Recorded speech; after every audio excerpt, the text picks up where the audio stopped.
Media and cut to the chase present a candidate forum of LA's mayoral candidates. There's 3 ways to vote: by mail, by Dropbox, or in person. My name is Sylvester Rivers, aka Sly Rivers. Every Friday at 8 a.m. we cut to the chase. So what we do is we deal with political issues, and we don't put the mainstream corporate media in. We also like to thank this institution. This is the Harriet Tubman Center for Social Justice. Thank you, Maggie and John, wherever you are. I don't know if you're in the house right now, but we appreciate you so much. Matter of fact, all this is volunteer because of the love of the people. If anybody heard my show last Friday, I talked about 3 categories of people. There was 1, which is people who care for others. There's 2, I was in a debate and somebody said, y'all care too much for other people. They actually told me that. Then there's other people who care about themselves and a certain type of people. People in their category, like blacks, whites, gays, whatever. I'll accept them, but I don't like you, I want to kill you. Then there's those people who don't care about anybody except self. You like yours, what is it, number 46? Like 46. Only me, that's it. We also like to thank Charlie. He's live streaming it. And so let me see if I get all. We like to thank Aki Bamboo for donating the food. And who am I missing? Okay, so what we're going to do, if y'all would take your places, we're going to start this program. This is a Los Angeles mayoral debate, or excuse me, forum. So I appreciate these candidates who RSVP'd with us, so that knows they're doing something. Others, one said no, because she couldn't do it. That was Susie Kim.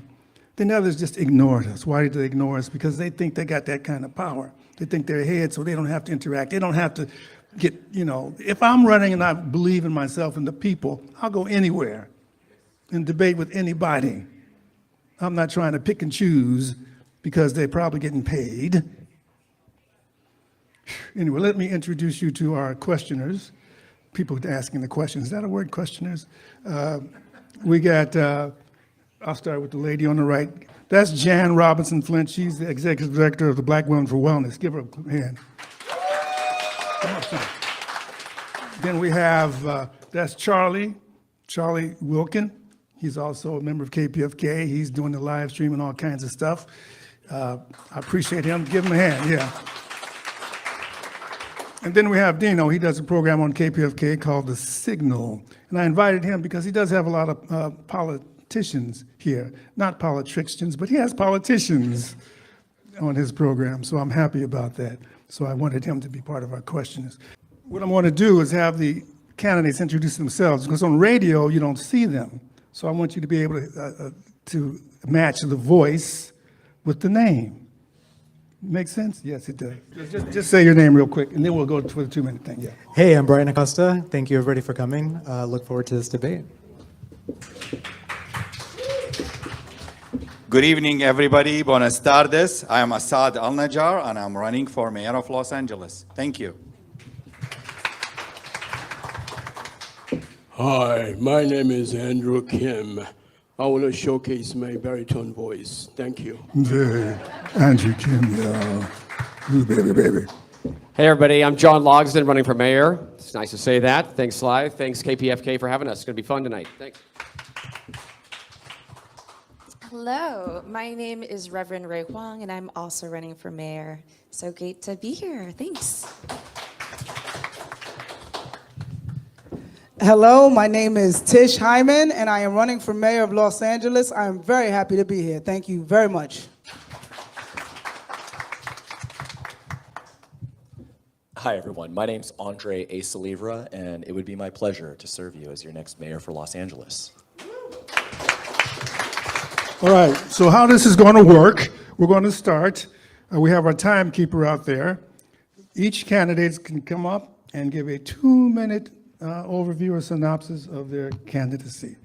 So I'm going to get out your way, and we're going to start with Andre, come. Come up, introduce yourself again, and take it. Well, thank you to KPFK and everyone who's showing up here today. Truly, thank you for your support, for supporting grassroots candidates, not just millionaire, billionaire interests who are buying their way into our elections. I think it's a real indictment on Karen Bass, Spencer Pratt, Nithya Raman, and the other candidates who aren't joining us today because they're not here for the people. My name is Andre A. Salivra, and I'm running as a grassroots candidate for working class people of Los Angeles. I was born and raised here in LA. This is my home. My grandfather came here from Soviet Ukraine, escaped the Soviet Union in the 1950s, brought our family here so that we could have opportunity that there wasn't in the Soviet Union.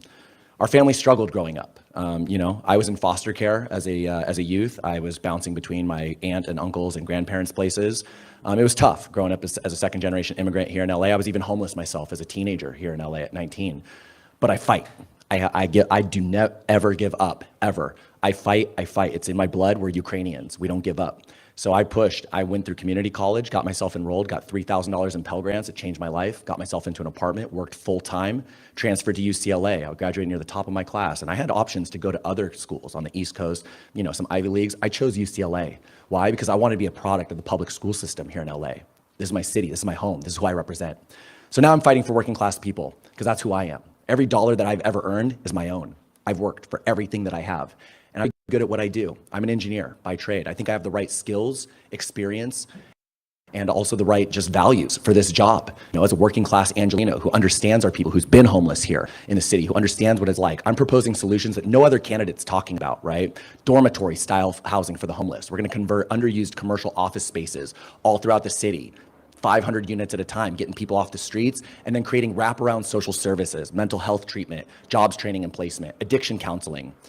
Then we're also going to save Hollywood. This is really important, right? We're going to bring back Hollywood entertainment jobs by closing off Hollywood Boulevard and Broadway, historic Broadway, to pedestrian traffic, making sure that people can come from all around the world to see where entertainment is made here in LA, revitalizing our tourism, revitalizing our Hollywood entertainment workers, and making sure that we have tourism dollars coming into our city to support our city.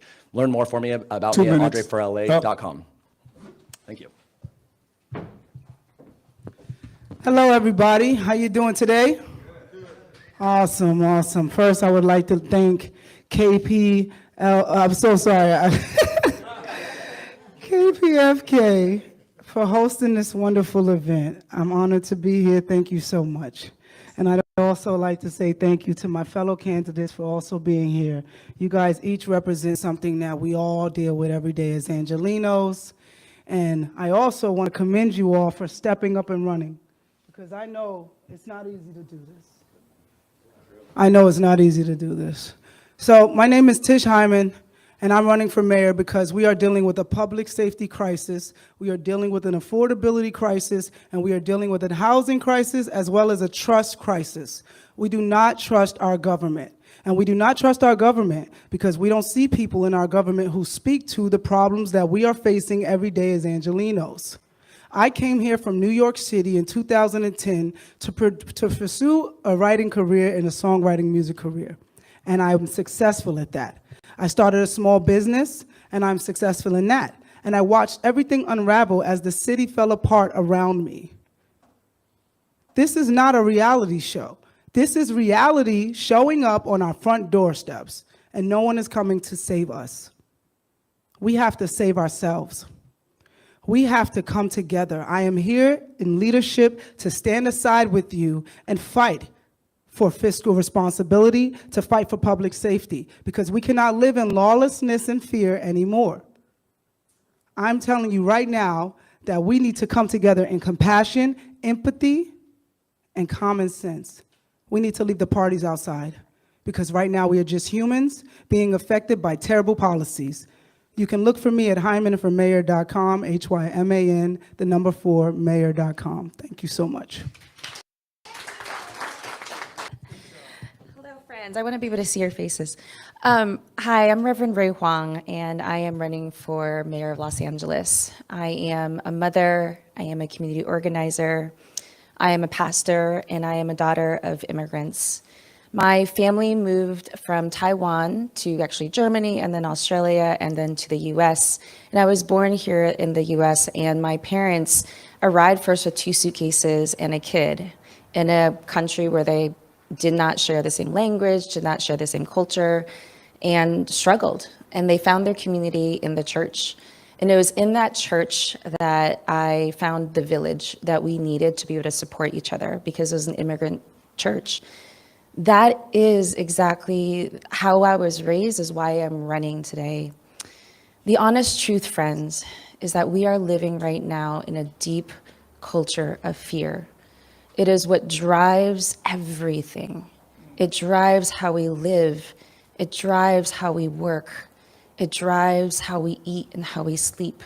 That's why we've had so many sleepless nights. And it drives our politics. But the thing is, I have been organizing here for over a decade, and I've seen our communities rise up. When the fires happened, we rose up and we took care of each other. During the pandemic, neighbor to neighbor, we took care of each other.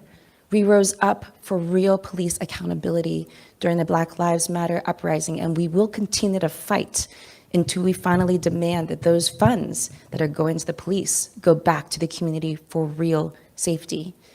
We are fighting for our lives, and this is the moment that we need real change. What makes me different than every other candidate out there is that we are fighting an established power of wealth that is going to the very top, and we need a restructuring of our systems for the people. Thank you so much.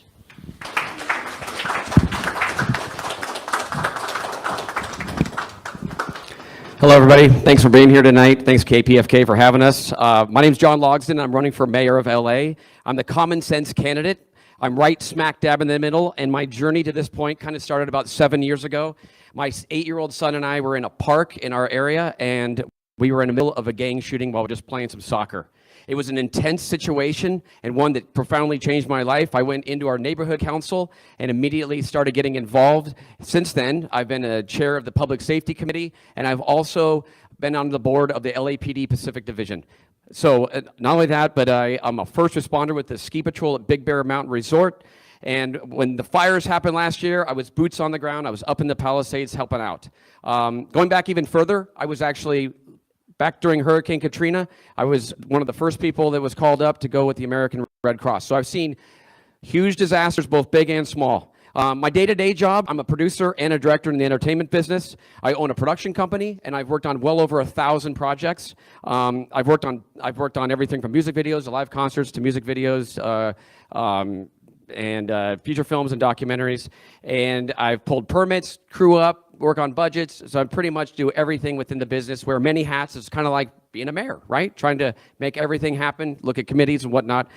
I'm a family guy. I have 2 teenagers. I know what it's like to raise kids in this expensive city, and it's not easy. We have to make sacrifices, and of course, LA, we're always concerned about how safe it is. My wife and I were always concerned about sending our kids out there. Now that they're out driving and in high school, it's kind of a scary thing. I love Los Angeles. My parents, grandparents, even great-grandparents all lived and worked here. So, and I like to think that I take complete advantage of this city. I love it. Like from everything from the entertainment to the great sports teams and the food, the culture. I'm a surfer, so I love being at the beach.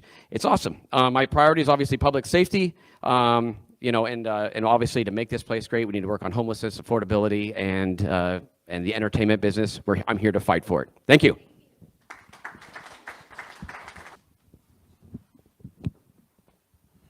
Hello, guys. My name is Andrew Kim, and I'm running for LA Mayor, office of LA Mayor. I was born overseas in Korea and came to the United States as a 14-year-old kid. I landed in a place called Southgate, which is right across from Watts, in the aftermath of Watts riot. That's 1974. In 1960s, we had a real division within our nation, racially and economically. So I saw that in person because when I was being driven from airport as a 14-year-old kid, I saw the buildings that were shuttered on the Century Boulevard.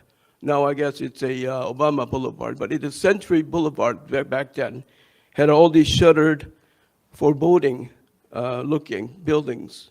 And I said, what is wrong here? What can I do? What can we do to make a difference? So anyway, I landed in Southgate, and there was a Firestone plant, which was a shuttered also. and I saw the problems that we are having as a nation.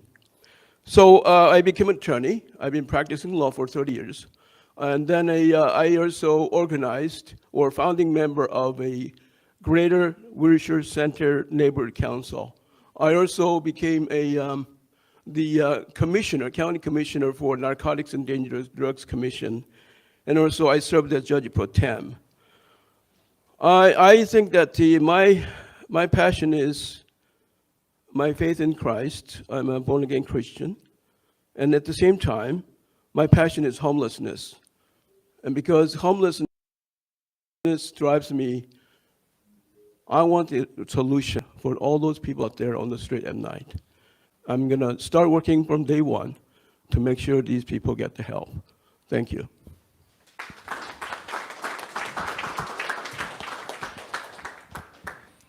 Good evening, everybody, again. It's a pleasure to be here. Thank you, KPFK. And I'm Assad Al-Najjar. I'm an immigrant who landed here in the early 80s in pursuit of education and the American dream. Upon my graduation, I was blessed to start working for the city of LA. And that was the beginning of where I am today, because back in August 1989, in the hiring interview, they asked me the last question, where do you see yourself when you retire? And I said, the mayor of Los Angeles. And on the spot, I got hired. Since then, I started working very hard on that path. So the first decade, I got involved in all kinds of civil engineering projects and structural projects. The transit system, the trains you see, the D line we just opened, a lot of these, I led the teams to get them there. I was blessed to work under Tom Bradley to begin with, and with the Reardon era, I started learning and working on the budget. The past 26 years, I'm a first responder. I work very close with LA Fire Department, the CERT team, and LAPD SLOs. Also, the past 11 years, I've been very involved with the interfaith to get all the temples, the mosques, and the churches to get together. We are united in faith. Our unique city is itself has a character that we don't have in any other city. And of course, with that, I became very active in LA versus hate. Hate is occupying our city. You should see all the hate messages I've been getting the past 15 months I've been campaigning. I started campaigning against my boss, Karen Bass, back in March 2025, and I'm almost here at the end of the road. I have the solutions because I've been inside City Hall. I not only know how to run it, I know how to run it efficiently. You could see my platform at lacity.solutions. Thank you.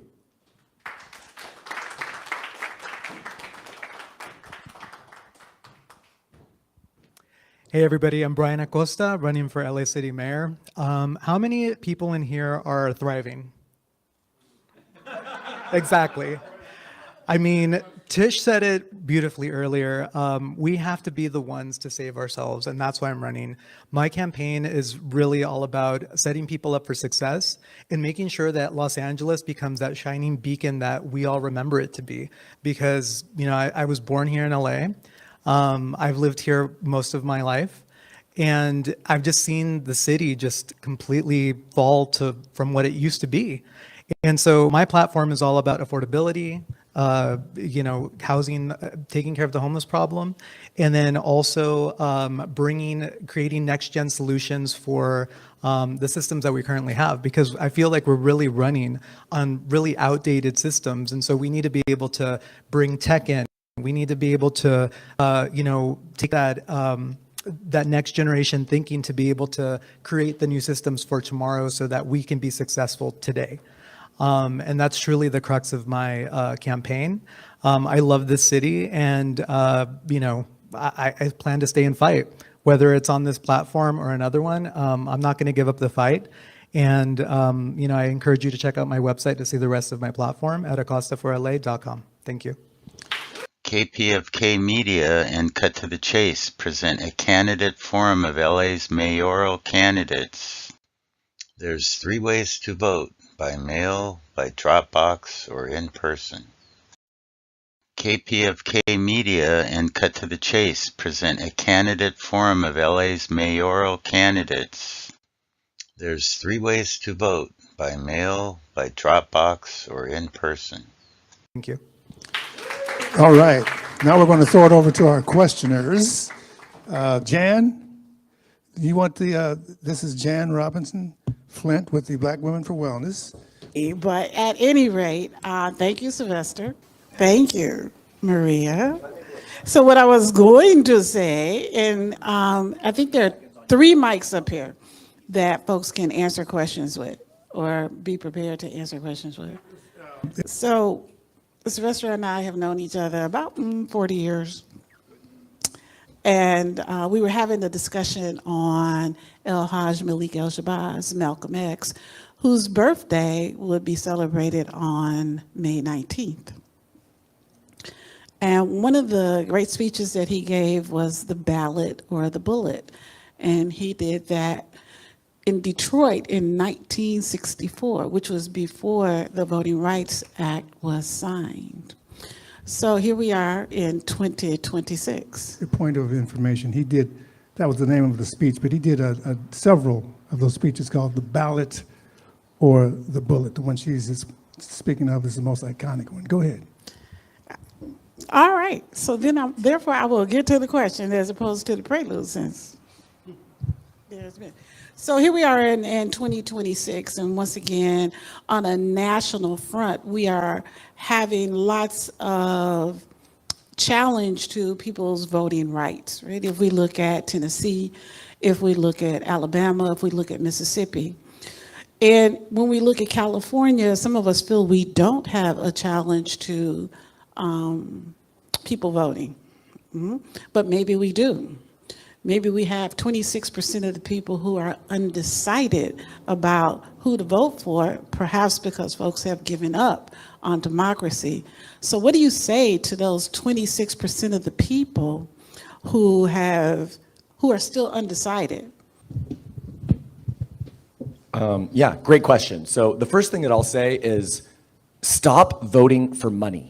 Right? This is the problem. We keep voting for money and we wonder why this city and this country isn't working for working class people, right? Karen Bass, establishment money. Adam Miller, billionaire money. Spencer Pratt, nepotism money, right? And these are the people, because they have money, they get visibility. I encourage everybody, look down ballot. These candidates, there's a lot of great candidates here. They're fantastic candidates. They deserve your vote. You should be considering them. Don't just look at the money interest. It's our civic responsibility to look down ballot, see who those candidates are that we can support and help raise them up, because that's how we win. People helping people, not money.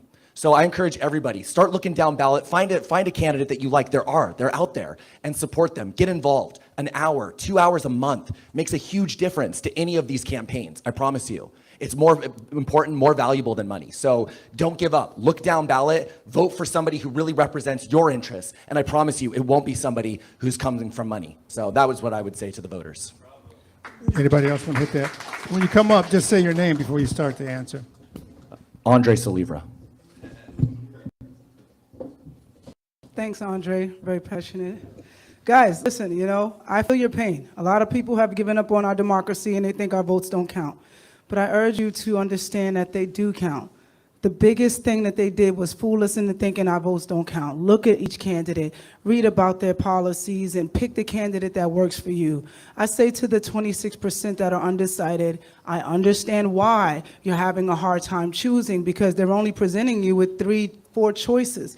But there are plenty of people running for mayor who truly care about this city and who have plans. I urge you to go look at my website, which I have a focus on public safety with a regard on women's safety, because I'm very focused and concerned about women's safety in the climate that we have today. I'm focused on economic revival, focus on candidates who speak to the needs that you have. But we're here and we're ready to fight. It's not easy to put yourself out here and run for mayor, but we're doing this because we care about the city. So to anyone who's feeling unsure or uneasy, I ask that you dig deep for hope, because it is there and we are here. We're here to fight for you. Thank you.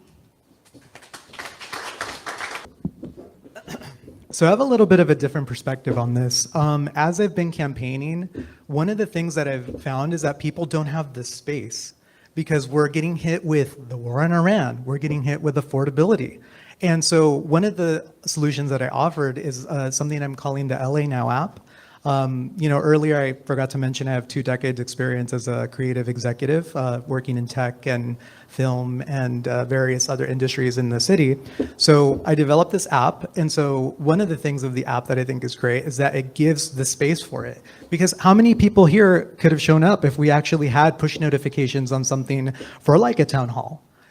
Or having better access to the candidates. Because they're right, there is so many good candidates up here that we're not seeing. So I really think that if we use technology to push accessibility, that's going to be a great way to get more people involved. And that's what I would be pushing for as mayor. All right, so this is Assad Al-Najjar. My platform is based on change and reform. I have a little of a cheat answer coming in from the wall when I came in. I was very impressed with what it's saying there. It says, I call for the people. I worship and kiss the land under their feet, and I will serve them the way they need. This is something really touched my heart, and I'm going to go by it, and I'm going to adjust my platform to that. We are here because we all love Angelenos.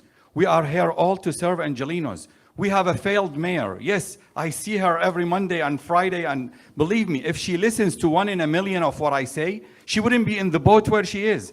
We have a failed councilwoman. She's lucky CD4 is running the way it is because the people she got know what to do. Right now, change is imminent. You need to find the people, such as myself, who's been building the city, and now they need a chance to maintain it for you, to bring it back to its golden age. Thank you very much. This is John Logsdon. Okay, yeah, to the 26%, this is what I like to say. I am the mayor that everybody wants, they just don't know yet. And I like to say that because, the media, they kind of just go for the top 3, top 4, top 5. And then everybody else is kind of just down here. And I know that firsthand, and I know a lot of us do firsthand. So for the 26%, I think you just got to do some research and look into it because there's a lot of people that you're just not seeing at the top. And I also like the idea of ranked choice ballot voting because I think and if you don't know what that is, it's basically like you can vote for like 3 people, right? And so you maybe pick your top choice and then your second choice and your third choice. And then it kind of weeds out from there because if everybody does it, maybe you get the first top play, the person that is in the media, but then other people are picking people down further down the ballot. So that's what I like to say. I know it's kind of a game, this whole mayor thing, and any election, so to speak. So I've learned a lot since I've been in it, and it's very interesting, so to speak. Thank you.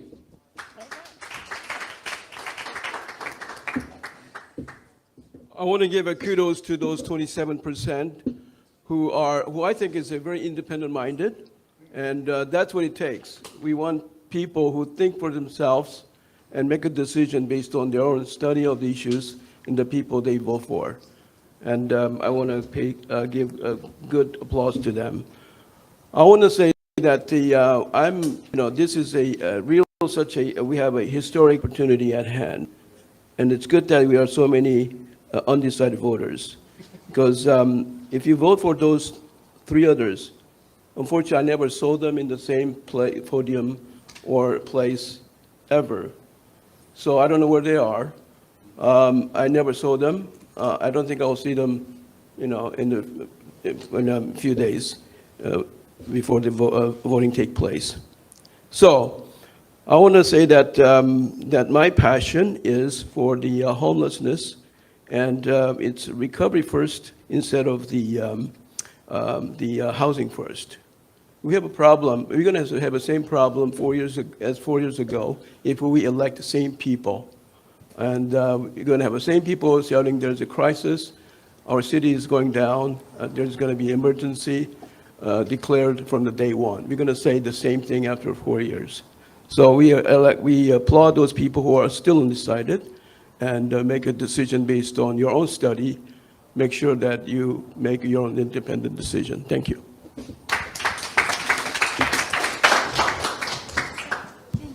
Clarification, how many percent you said this? I said 26, but who believes in polls? That's exactly what I was going to bring up. I'm Reverend Ray Huang, and the truth is it's not that it's only 26% that's undecided. The truth is that 70% of Angelenos sat out of the primaries the last time we held this election. It's not that we have undecided voters. It's that we have people who live here who do not feel represented, who do not feel like this city belongs to them. Right now, what we need to do is to challenge the way that we are currently running our government and our systems, because it's not meeting the real needs of Angelenos. Our system is bent towards retaining power, hoarding power and wealth into the few. The reason why so many people right here have never been represented in politics, why we haven't been heard, is even in that poll you're talking about right now, did not even include our names, right? I believe my name might have been included, but. Loyola missed you. Yeah. Loyola excluded you. Oh, there we go. 100 students from outside Los Angeles. So here's the reality. We need a full-on change. And what that looks like is being able to put that wealth and power into our hands. And the way we do it is by fundamentally changing how we vote and make decisions in our city. And that includes participatory budgeting, where we get to decide where our money goes and how we make decisions in the city. Sorry for my time. All right, so we're going to move on to the next panel of questioner. We'll come back to you, Jan. Black Lives Matter grassroots. They did a survey, an online survey, to find out what the people wanted, not what money wants. So the online survey, our next panel questioner is Charlie. He is going to, his questions are going to revolve. Well, go ahead, Charlie, take it away. All right, so this people's budget comes out every year, and this year it came out at the end of April. And what it especially looks at is what kind of services that people in LA want with their tax dollar going to the city. And some of the key demands were, on this particular survey of 1,300 people, police funding reduction. Nearly 90% of respondents rejected increases in the LAPD budget, which often accounts for a high percentage of city spending, roughly 46% in previous years, and a shift to public services. Residents advocated for increased investment in affordable housing, mental health, crisis teams, and park maintenance. And reimagining safety, a focus on non-police responses to community issues. And the contextual difference is that the mayor's proposed budget for 26-27, in contrast, Mayor Bass proposes $14.9 billion budget that increases police hiring to 510 new officers, targeting 8,555 total officers. Well, in the context that we have, our country has about 10 times more incarcerated people than other modern countries in the world. Would you say that, would you weigh in on the side that we need more police, more budget for police? Or what do you think of this idea that this people's budget ideas, proposals? So- What is your opinion of those? Go ahead, go ahead. As she's coming up to the mic, I'd like to just say that the reason Karen Bass, she had promised not to increase the police budget, but she did. So a lot of organizations did not sponsor her for that reason. The other thing is, being a black person in Los Angeles, 10% more black people are stopped by the police. So we don't see it as a safety, we see it as something else. It's another gang, another one of the gangs. But anyway, that was your question. Go ahead, Ray. I am very proud to say that I've been a part of the People's Budget LA Coalition from the very beginning, since 2020, when I was part of the City Hall presentation about the first survey that came out, where we, again, for 6 years, by the way, we've been carrying out this survey. And each time, tens of thousands of Angelenos now have filled out this survey. Every single time, at the very top is housing. At the very top is food security. At the very top is job security, all of the basic needs that we need for us to prevent crime from happening in the first place. Why does crime occur? Because we are in survival mode and we have nothing else to be able to survive with. So the best way to stop crime is by actually providing people's basic needs. And when crisis occurs, because crisis does occur, we make sure that we meet the crisis with what they need to have, whether it's a mental health crisis, whether it's a physical health crisis, right? So I am the only person, the only candidate in this race calling for the defunding of the police, because we need to redistribute that money into things that actually keep us safe. I'm also calling for the firing of Police Chief McDonald, who has not been doing his job in hurting us, in protecting us, and the police need to do their job. So that's why I'm calling out. So next.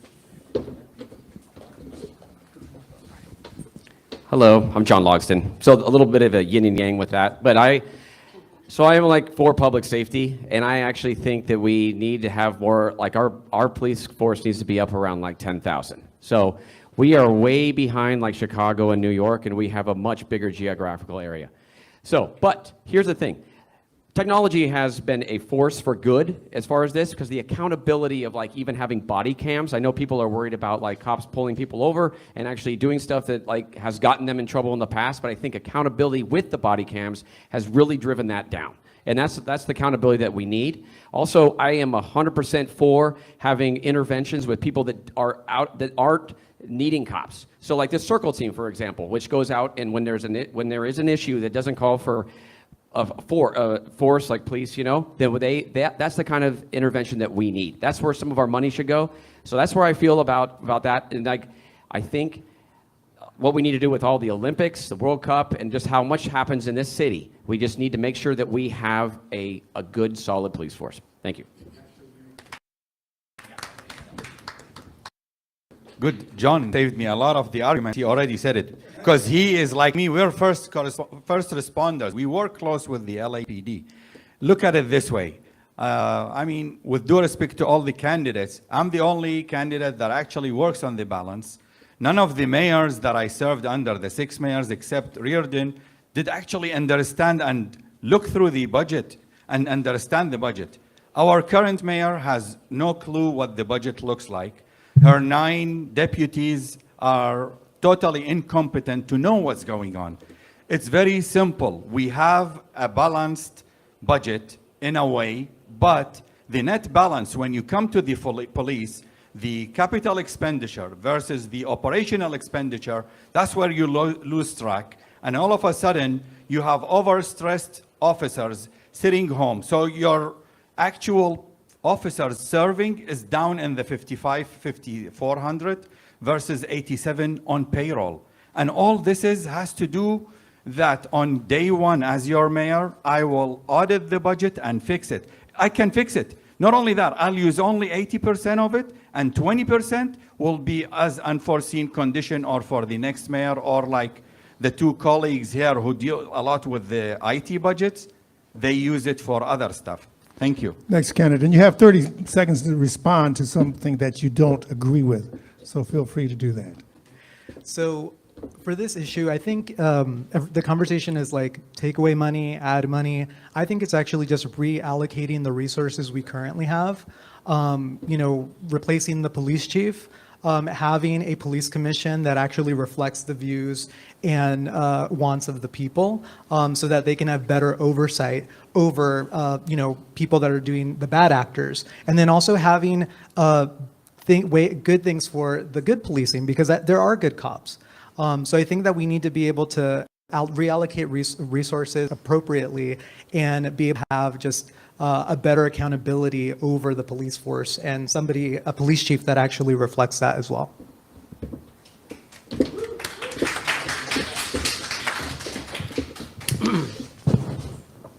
Some of you may not know that John was a former police officer himself, so he has a little different opinion about that. I'm also in agreement with John that we need to increase the police presence. I would say maybe about 1,000 or a little more, because I think that safety is a very important engine for the prosperity within our city. So we have a problem with our crime, and that need to be curtailed. And then somebody said that the judge, the police chief McDonald should be fired. I don't know about that. I think he's doing a tremendous work. I think he's doing a good job at a very difficult situation. I think that right now the problem that we have is a homelessness issue that is so dwarfing the whole situation, where the crime and drug issues are prevalent out there. So we need to curtail, as long as we can curtail and take control of the homelessness. I think you can go a long way to make a less burden for our police department so that we can have perhaps less police officers out there. But right now we need the police officer because we have a FIFA and the Olympics that's coming right now. Thank you. I'm just going to say one thing real quick. This is John Logsdon. I appreciate, Andrew, that you think I was a cop, but I actually was never a cop. I was a first responder, but that's it. So thank you. Just clarifying, I'm all about truth. So there you go. So look, I'm going to answer the question. Yes, I believe in a people's budget. I believe in civic assemblies. My name's Andre Saliva. I'm running to be your next mayor for Los Angeles because I'm representing the people of LA. It's our money. It's our taxpayer money. These politicians think they know better than us where our money should be spent. No, they don't. We need to fight for it. And this is why we don't support LAPD increasing their budgets. Why? Because we see that LAPD has a culture problem. Right? This is the problem. If the LAPD were treating people with respect, with dignity, we might be in favor of increasing their budgets, but they don't. They beat the hell out of us. They fire rubber bullets at us. They violate our rights. They spend $300 million a year in liability payouts. It's a culture problem, and McDonald's responsible for that, and so is the mayor. Right? As mayor for Los Angeles, I'm going to reform culture at LAPD. I'm going to make sure LAPD knows they work for us. They respect us. They treat us with dignity. Even if you're a criminal, you get treated with dignity. Right? That's important. Right? That's justice. That's what our police need to stand for. And so, yes, I believe in making sure that our police are held accountable. We will not increase their budget until they treat our people better, period. Thank you. So guys, I wanted to go last because I'm not an engineer, but I grew up in the Bronx, New York, in an under-policed area on welfare. And I don't believe we need less cops. I think defunding the police is the opposite of what we need to do. We need law and order and accountability. Now listen, we are in a new day where there is technology that can hold officers accountable. We can do better training. We can reallocate money into training so we have less liabilities and they know how to do their job better. But I grew up in a neighborhood where there were no police, and it was scary, it was dangerous, and it was very hard to get them to come out and service my area. When you defund the police, I believe that the poorest neighborhoods suffer because Beverly Hills is not having this problem. West Hollywood is having less of a problem. There's going to be police there. But we need to make sure that our police are trained properly, the funds are allocated properly. We also need prevention programs. What stopped me from turning to crime is having after-school programs. It's those programs that gave me insight and gave me inspiration. There's a balance here that we need. We don't need less police. We need better trained officers. We need better emergency response services. We need to be safe in our communities. So I don't think defunding the police is the thing I support. Reallocating funds and making sure our officers are trained and making sure that the people who need it most get the safety and the help that they need. Thank you so much. I'm Tish Hyman.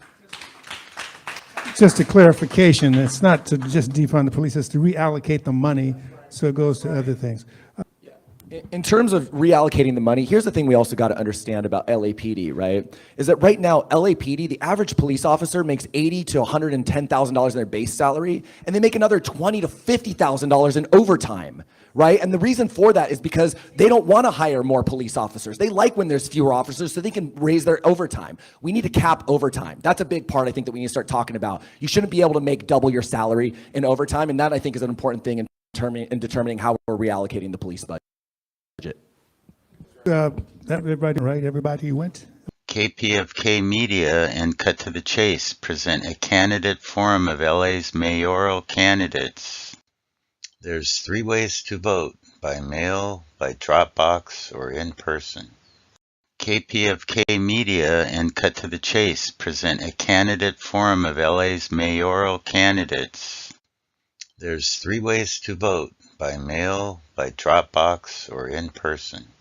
Okay, so our next panel of questioners is the mighty Dino. His program comes on every Saturdays at 12 to 1. Thank you. So first of all, let me congratulate all of you for having the courage to do this. I always, Ray was on my show, and I always like to ask that question about what made you go and run for office.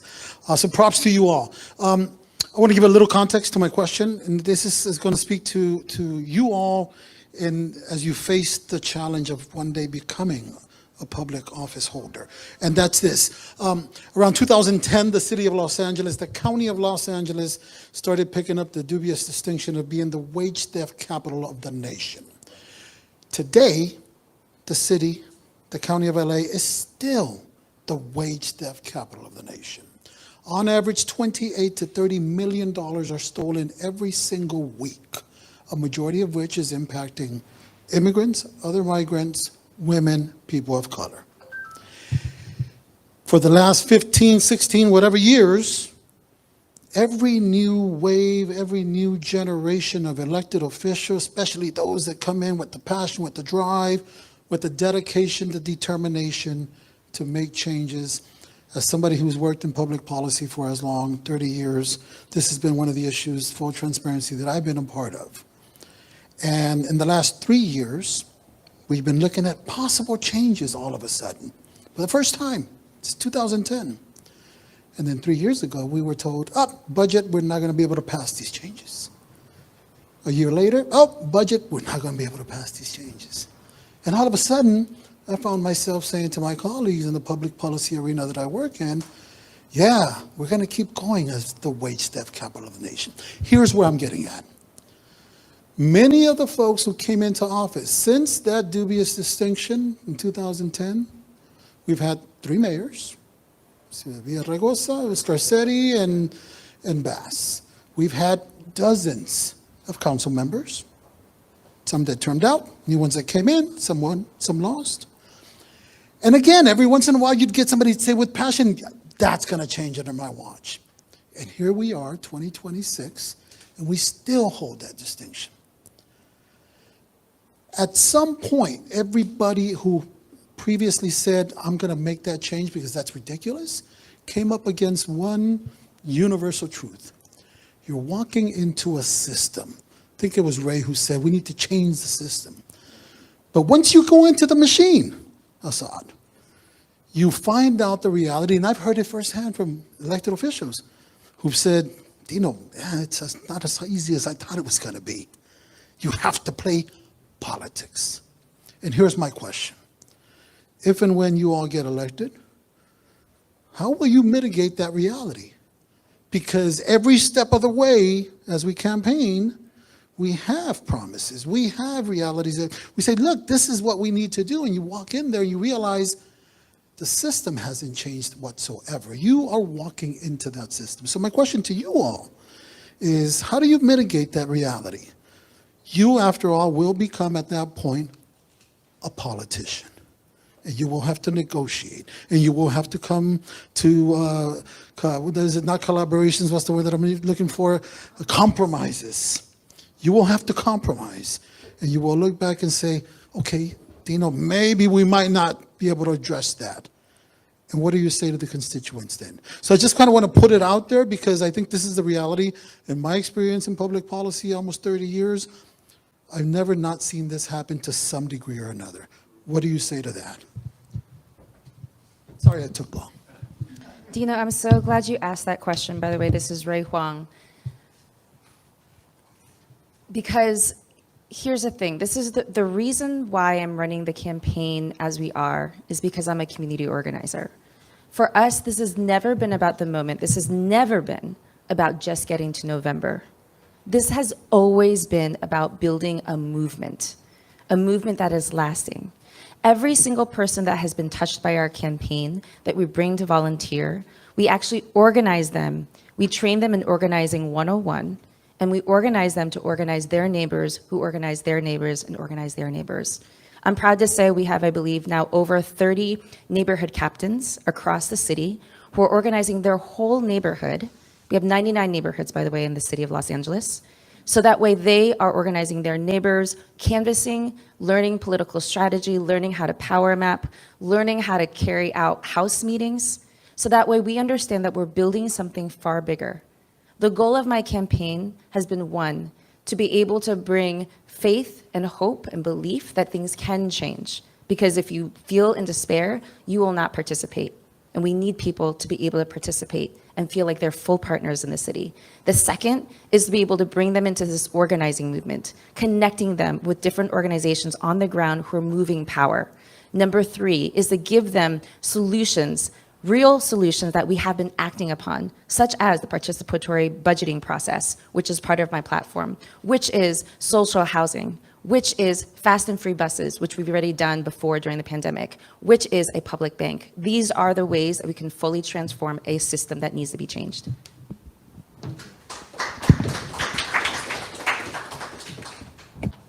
Oh, systems. I say let's reset the system. That's what I'm going to do in my LA Now app. One of the big things that I'm a big proponent of is having a digital bill of rights because, you know, we have advanced so much with technology. But until Congress gets their act together, my LA Now app is the next best thing. Imagine having a world where we could have a Yelp type review system that works in real time for all of our leadership. I think this is a great way to be able to hold people accountable in real time and actually, instead of compromising, saying, no, these are the things that we want as people to be passed. These are the things that our community needs, and this is how we're going to do it. So, and the great thing about it is, as a mayor, that gives me a bully pulpit to also hold these people accountable. If I'm able to see, Nithya spent $2 million building 2 bathrooms in Runyon Canyon, I'm like, hey, what's happening over there? Why are we overspending on something that we all know we can get for like 30 grand? So having that level of transparency and accountability is going to be key, and that's a great solution and part of my campaign on how we're going to change things. Thank you. This is Asad Al-Najjar. So as a senior manager, whenever I did any of the bids and the projects, I always insisted on the certified wages list because that was my own contribution within my little bound of the projects that I handle to put a limitation on the wage theft. The wage theft is happening a lot, yes. I've discussed it with the DA Hockman a couple times to find solutions on that. Like Ray was mentioning, the neighborhood council, when it started 26 years ago, we had the power to go in and try to do, even though we always stumble on a closed door, but that never stopped us from speaking until we had City Attorney Mike Fura. He put a gag order on us in which I've been fighting since 2016 to get over it. Heidi Stein still tried to put gag on us for us in the Porter Ranch Neighborhood Council not to speak about anything because they go, okay, you're a city employee, you're a Porter Ranch Neighborhood Council, and then you're just coming and say, I am an Angelino? Yes, I am an Angelino. I speak as an Angelino. The way we do it, we expand what I've been doing as a little senior manager in there on a citywide. And then we get the empowerment from the future city attorney to the neighborhood councils. Thank you, sir. Okay, city theft is, the labor theft is a very important, wage theft is an important aspect that we need to tackle, of course. But I think that more important is the whether a candidate is actually independent of the special power. I think that's very important. My candidacy has been, by the way, my name is Andrew Kim, I apologize, has been beholden to none. And that's my motto. And as you can see that, look for people whose candidate is supported by special interests. I think when you see that, then that person probably is going to be compromised by those interests. So the fact that we don't see those 3 other candidates here speaks a volume that they don't need you guys. They just need those special interests to get elected, so they don't really need you guys. So I think that that's one way of knowing it. I think that we need to have an independent audit of all the departments so that the so that our government, city government, is run efficiently. We did have a Department of Efficiency, but somehow it disappeared, defunded, but we need to bring it back. Thank you. Hey everybody, I'm John Logsdon. As far as the wage theft, and I think this is where we are in 2026, honestly. I think we're at the precipice of where technology is here and accountability is here. So we should be very transparent where everything is going, how the money is being spent. Now, I'm not a politician, sure. I've signed up to run for mayor, so automatically I'm sure like all of us all of a sudden are politicians, right? We're up here, I'm up here talking right now. But what I'm saying is that like, when you get to City Hall, when you are the mayor and you're trying to, like as I was saying before, I was raised in a household that was a divided house. I was a Republican dad, Democratic mother. So I like to think that I personally bring people together. That's why I feel like that's where my leadership is. And as far as being accountable, and there's things that come up, sure, we need to play the game. Someone wants something over here in this district, someone wants something over here, and we got to do that. We actually have to come to a compromise. And that is where politics becomes that fine line. But I think what we need to be is we really need to be just transparent. So I have an ideology that I believe in, and if I'm going to try to go forward with that, and I'm going to try to push, but there's pushback on that, and I have to compromise, at least with accountability and transparency, the people that voted for me will know where I stand. Thank you. Tish Hyman, 3 things: audit, improve, replace. We audit, we find out what works, and if it works, we improve it, and if it doesn't work, we replace it with a system that does work. In regard to how I would deal with other politicians, one, if you look up here, you'll see a lot of people who are running for office who are not politicians. They are people who care. And these are not the only candidates that are coming up and trying to get into seats. There are a lot of council seats that are coming up right now, and really people who care are there. So what I'm counting on is going into a city council, because we have a weak mayor system. So no matter what I want to do, I have to work with the city council. So what I'm really good at, of what I learned in the music business, which is almost an impenetrable business, and I've been for Grammys and worked with Alicia Keys, Ty Dolla $ign, Kanye, it doesn't really matter, but the point is you have to negotiate. High stakes, and there's high cost if you don't negotiate properly. I'm a master negotiator, I love people, and I believe at the core of everyone there's some little slight slither of good, and if it's in there, I'm gonna find it, I'm gonna heighten it, and I'm gonna bring it to the room. I can change the energy of any room that I walk in, and I believe in myself and my ability to unite people under one truth. We all want safety, we all want prosperity, and we all want a fiscal responsibility at the forefront of our government. Thank you so much. Tish Hyman.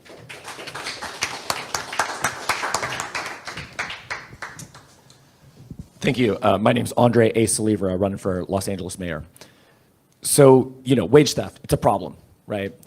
We need a system that actually works, right? We keep hearing this. The system is broken. The system is broken. I'm literally a systems engineer by trade. I'm one of the top systems engineers in the entire United States. I've been doing it for 15 years. Companies call me when their systems are broken to fix them. Why? Because I'm good at working cross-functionally with lots of people across dozens of departments, teams, executive people, people working in the warehouses, people working in marketing or other departments, right? I can do this at City Hall to investigate the situation, figure out what's going on there, create a solution, right? We create multiple solution plans, figuring out which one of these has its pros and cons, and then we align the people. This is the most important part. We need a mayor who's going to align the people, use the power of the microphone, use the cultural power of the mayorship to align the people behind a common cause. That's why as mayor for Los Angeles, every second Sunday, once a month, outside of City Hall, I'm gonna give a State of the City address where I will address the people of Los Angeles right on the steps, telling you what's working, what's not working, who are the roadblocks, who are the people that are preventing us from making progress in our city. I will identify them by name because I'm an independent, right? And I'm fighting for our city, working class people of our city. And I will tell you, the people, how you can get involved, how you can put pressure, where the pain points are, and so we can get aligned to make real progress and real change in our city. My name's Andre Salivra. Vote for me on June 2nd. Thank you. Easy.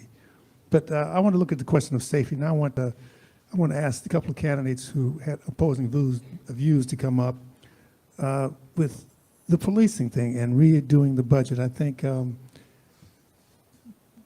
two, I want you up there, and you, if you all go to the mic, I want you to, because some wanted to increase the police budget and others say we have to reimagine. So what I want to do, I want you to talk to each other of how and why it should or should not work. My opinion, I guess I'm allowed to give my opinion, is that I heard on the radio this morning, not a different station, I shouldn't say, but that there was a situation where a family won a multi-million-dollar settlement because a police officer planted a taser on the gentleman, planted a taser on him. And he said, oh yeah, my life was in danger, blah, blah, blah, blah, blah, blah, blah. So when we keep saying retrain, but it's a culture that's been there.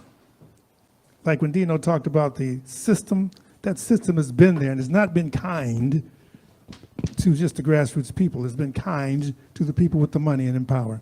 So I want y'all to dialogue with that. Why it should be, yeah. You were anti and you were pro. So another, yeah. I want you up there, yes? And then, John wants to increase the right. I want 2 and 2. So, yeah, so I want you to talk to each other. I mean, I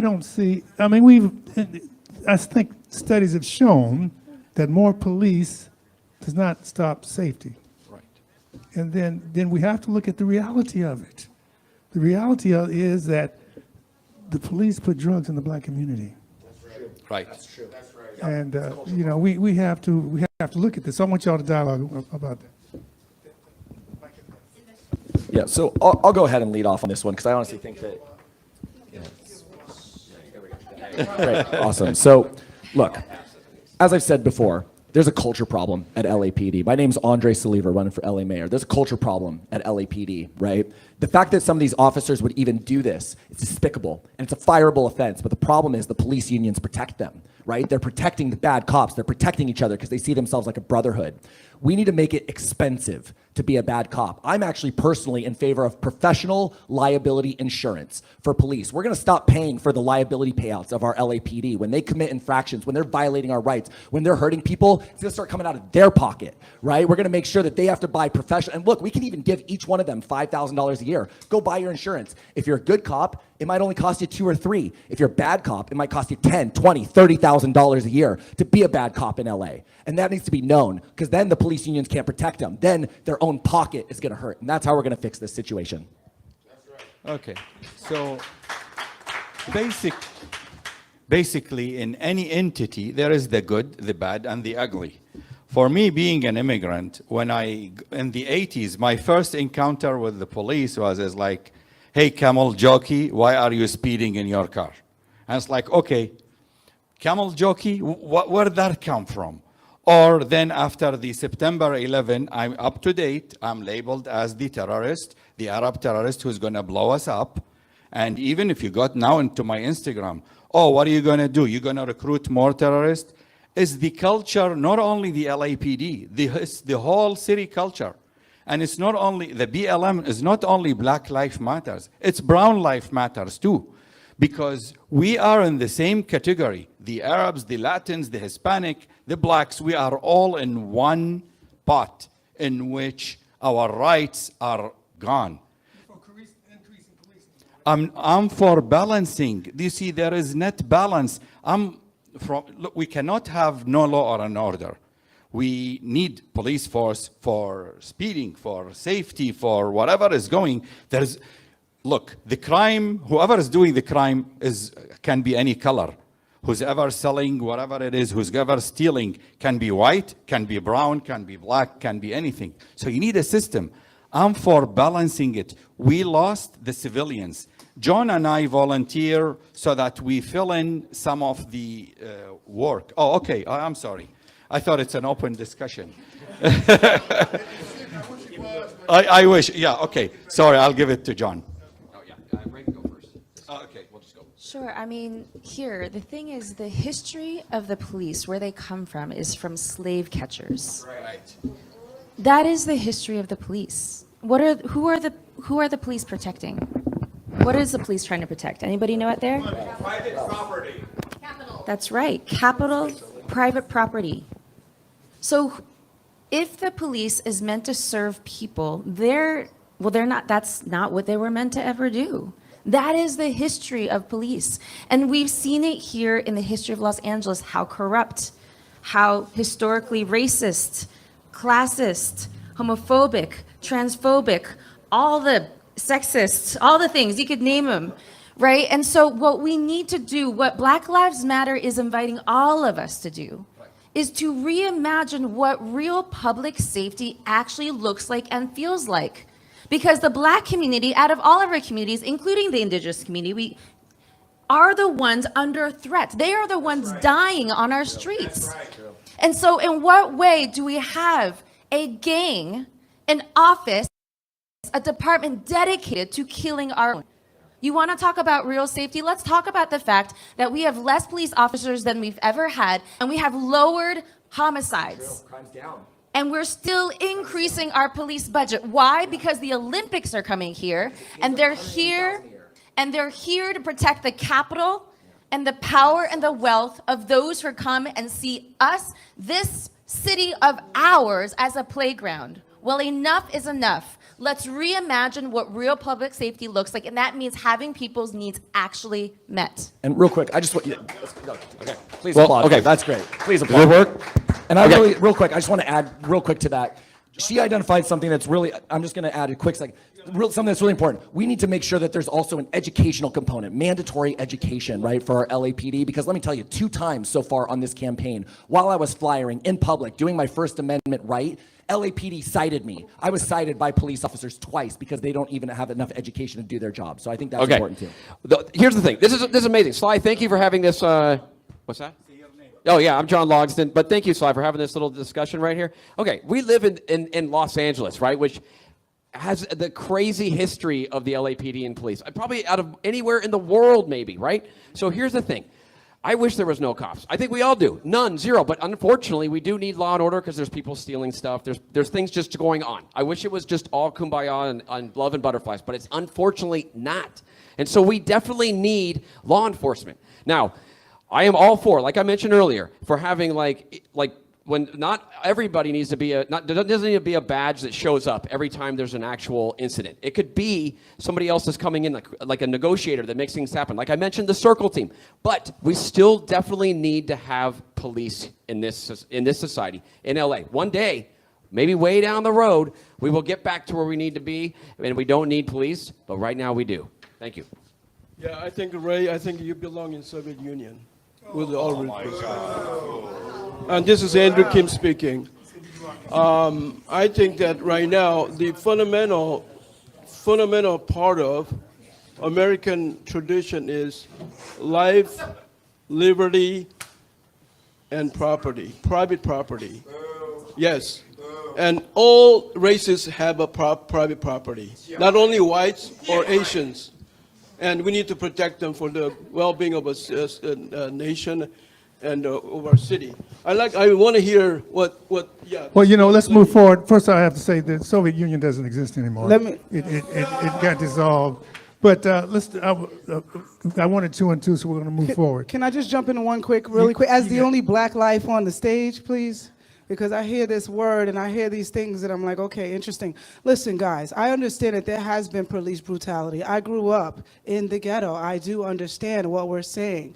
But like I said, there needs to be balance. Jingle bells, jingle bells. That song where it originated, it was a terrible origination for that song, but we're not going to stop singing it at Christmas. Listen, police started out as slave catchers. It's been a long time since they've been catching slaves. We need to focus here. We got cameras for a reason. We have accountability, and if we can, I like the idea that he said it coming out of their own pockets, their mistakes they make. Yes, they would make fewer mistakes. Ray, you're very sweet, but I don't know where you grew up. I grew up in America. We need police officers, okay? All right. We're not going to play this defund the police crap. We know we need protection. Who are you going to call when something happens to you? Ghostbusters? Time is up. Let's be for real.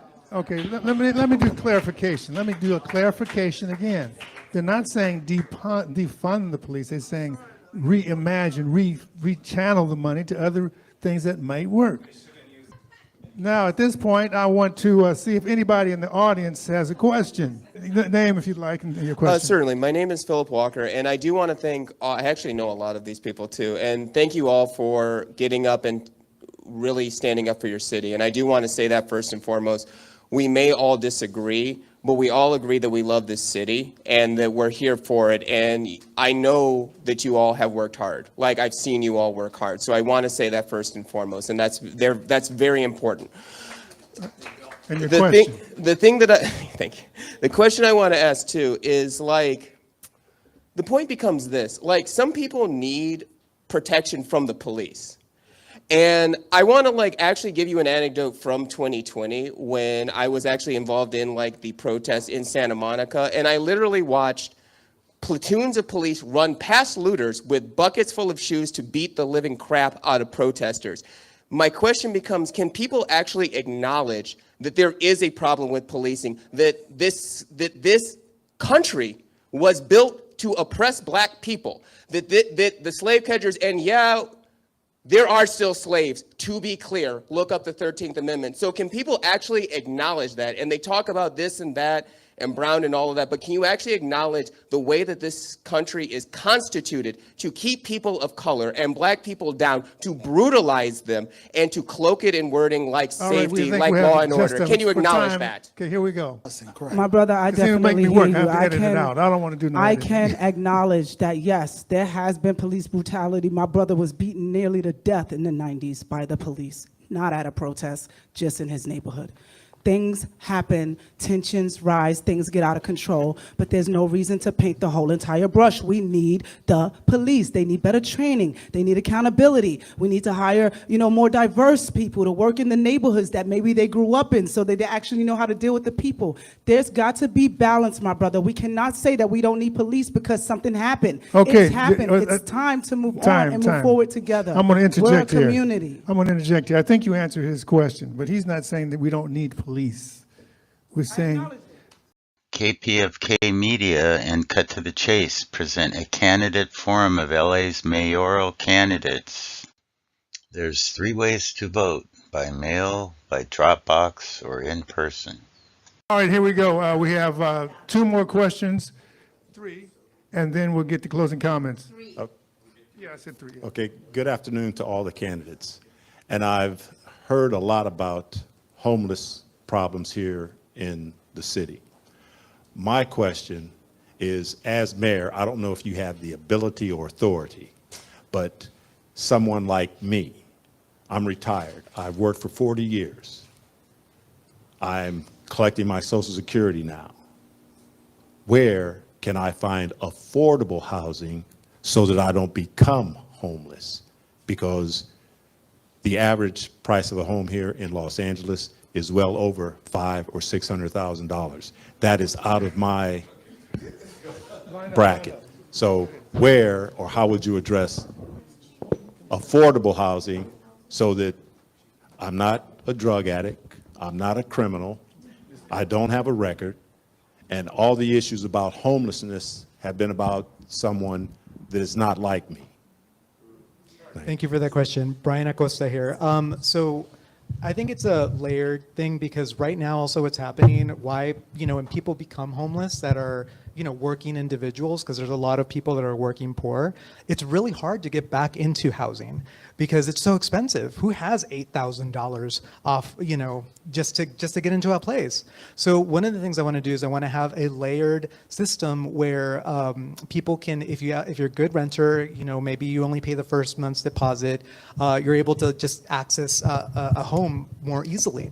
Also, I want to push co-op housing, where we would have studios, 1 bedrooms and 2 bedrooms for $200,000, $400,000, and $600,000, where instead of renting from somebody, you'd be able to build equity. And the great thing about co-op housing is that it'd be non-speculative, so that future generations would also be able to have permanent affordable housing. Thank you. Yeah, this is Assad Al-Najjar. I'll refer back to what I stated earlier, the 277-page plan we have. Plus, during the Garcetti era, myself and a lot of the senior engineers, and even including my wife that works in the city of LA, we started working on the Abridge home, in which identified a lot of the buildings to be refurbished. We put how we're going to do the asbestos cleaning. We defined how we're going to have a retrofit. We defined how we're going to build tiny homes. We put a plan on the container homes. We put a plan on the prefabricated homes.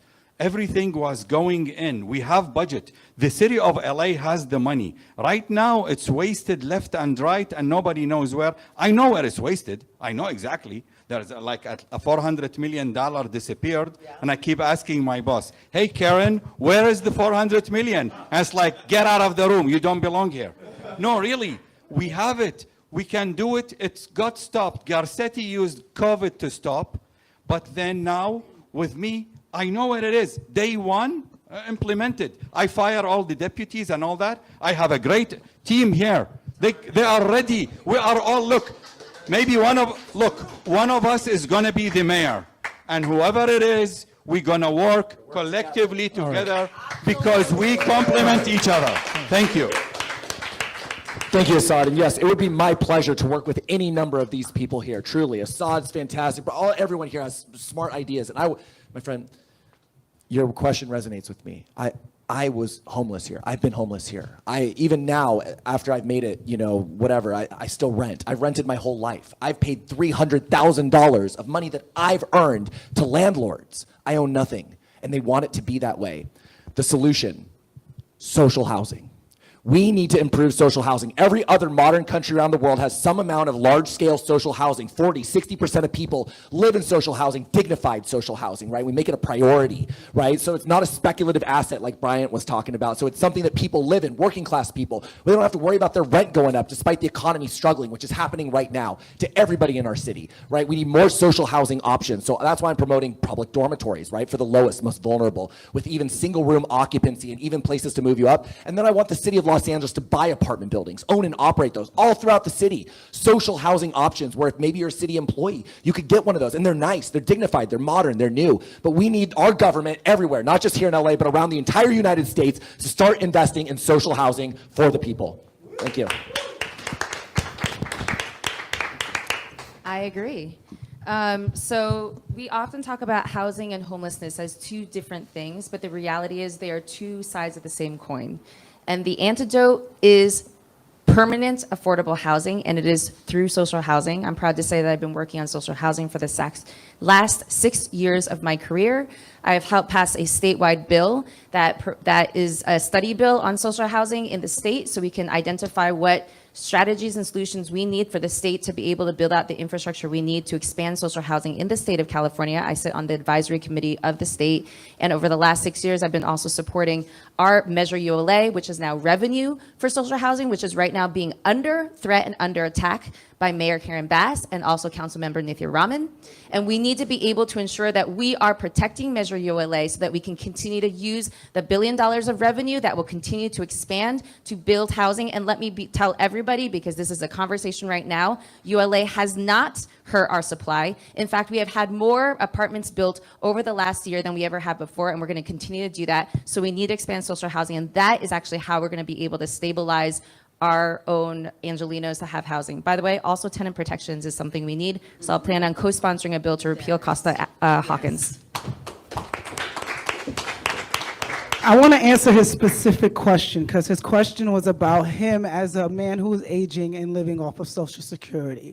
I worked with the CFB Foundation for many years, and what we do is we celebrate our elderly. When I traveled in Europe a lot, I saw a lot of elderly people out at the nightclubs and people chilling. My wife, she takes care of her grandmother. They're from Russia. She's taking care of her elderly grandmother. They're not putting them in homes because we find that the deterioration of the mind is happening in these homes. So my point is, the same way we have Medicare for like people who are above a certain age, we need Rent-A-Care for people who are above a certain age. And that's a program that's specifically designed to help people who are now living on Social Security, veterans. These are specific group of people that are really being overlooked because there are people that they feel are more in need than them. But the truth is that everyone has different needs. While I won't say social housing, social, this word scares me because we got the DSA creeping their way into our government through socialism. And we've got to be careful. We've got to be careful with words and manipulation. We are a sensationalized community, and we've got to understand America is under attack internationally from foreign special interests. Say what you want. I'm just telling you how I see it. I have the right to tell you, and you have the right to accept it or not, but do your research. Do your research. Next to the last, okay, go ahead. how are we going to lose a perfectly good nation like the United States, prosperous nation? I think that we have a problem right now with affordability. When we have so many of these houses and even necessities in daily lives, food, all that is so expensive these days. And I see so many people are having difficulty. I mean, Social Security benefits, I don't know, that doesn't cover anything near what's required for daily living. I myself, I worked my butt off all my life. I barely bought some sort of house, and some area that's not very expensive, okay, in my 60s.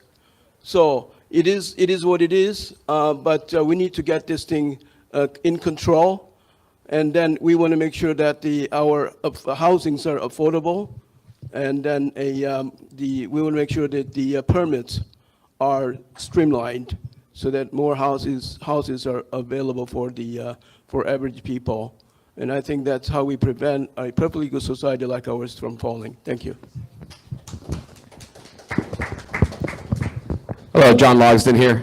Make it 30 seconds here. Okay, first of all, I think rent control is the main key. That would be the key of what happens. You reach a certain age, and you're like retirement age, and it should just be capped. That's what I believe on that. Now, us working folk that are still out there, yeah, sure, it is what it is. But that's what I mean. I also think that we need to build. I know SB 79 is coming down. I don't want to be like going into all this, but I just want to say that I think that we need to actually build more in transit areas, create more housing stock that'll drive competition, which will actually create lower prices down the road. Thank you. We're going to have two more questions, and then we'll have closing comments. Hello, everyone. My name is Mohammed. I was born in Detroit. I recently moved to California to become an Angelino, Michelangelo. So I wanted to say, I had a comment and a question. My comment was that I believe that we don't have mayor candidates, we have presidential candidates all sitting up there. And I really wanted to say that we want to work together as humanity to solve the problems, starting with Los Angeles and then going to the world. My question is that I am Muslim, but we believe in everybody, as I consider myself a humanitarian. So my question to you is, how are you going to conquer Islamophobia, even if it's against any religion, in regards to spirituality? Because we believe in universal, the spirituality is universal. It's not tied down to a specific faction. It's tied down to all of humanity. So my question to all of you, I just want to say that I'm the spiritual leader of the Watts community. This is why I moved to California. And so they chose me to represent them spiritually. So we have the... Good question. For time's sake, let's get to answers. Thank you, Mo. So, being the Muslim candidate, I mean, I consider myself an American and Los Angeles, Angelino, and that's about it. But from the campaigning, I realized there is a lot of this Islamophobia going. Folks was asking me about Sharia law, and it's like, what the hell are you talking about? And things like that. But what I can do and what I have been doing is the past 11 years, I've been very active to get the church, the temple, and the Muslims all together. And you have to, this is a different even subject. Muslims are divided between Shiite and Sunni, and they don't even talk to each other, and things like that. So I brought all the religions together, and I continue to celebrate each of us together. Yes, there is books, but at the end of the day, we are all children of God. We are all united in faith, and our diversity is our uniqueness. Thank you. That's really great, and I want to applaud Assad for his efforts, truly. He's been really a leader in helping unify all the different religions and sects around Los Angeles, and truly we need that right now. And I think, you mentioned the right point. You said you're a humanitarian first. That's what matters, right? And here's the difference, is that we have religion and we've got humans, right? I'm an American first. I'm a Ukrainian second, right? I'm a humanitarian first, I'm a Christian second. And it's when you start to put your religion ahead of your humanity, that's when it becomes a problem. Then you're a fundamentalist, right? We need to push back against fundamentalists. They are people who would put their religion ahead of the humanity of everyone. And so I think that's the important thing. It's a cultural change that we need to promote, and I will do that as mayor of Los Angeles. It's okay. You could be any religion in the world, and it's great, but we have to put our humanitarianism, our humanity first, and then our religion second. So thank you, guys.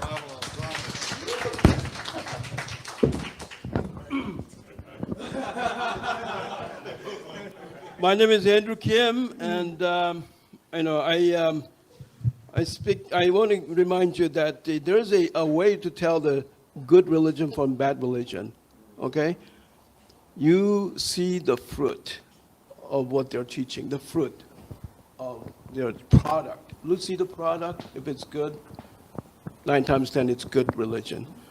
I say to the Muslims, do the good work. Do the good work for the community. Raise your children correctly, and do the example for our community. And if you do that, then you'll be recognized. And then make more of Assad, people like Assad, okay? So, that meant to be a joke. Anyway, so do that and then be good. And don't blow up airplane or enslave girls. What'd you say? That was very Islamophobic right there. Sorry, I was going to speak, but now I feel like I just need a moment to process what just happened on a radio show. Woo. I gotta say, in the Harriet Tubman Center, when you're here, no anti-Muslim stuff, no anti, no. No, I don't say here. Anything. All right, now.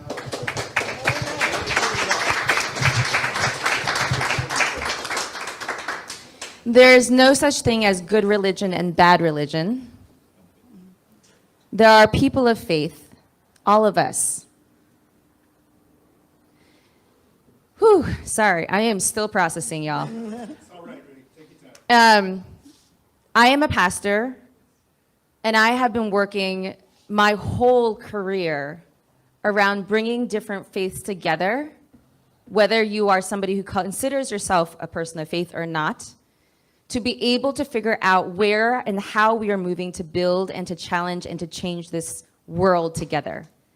And that is the only thing, that is exactly what we need to do to be able to combat Islamophobia, to combat anti-Muslim sentiment, to combat anti-Semitism. These are all the ways that we need to come together, as we do have to actually spend time together. I spent time in the West Bank myself. This is why I am for Palestinian liberation, and I feel very strongly about it.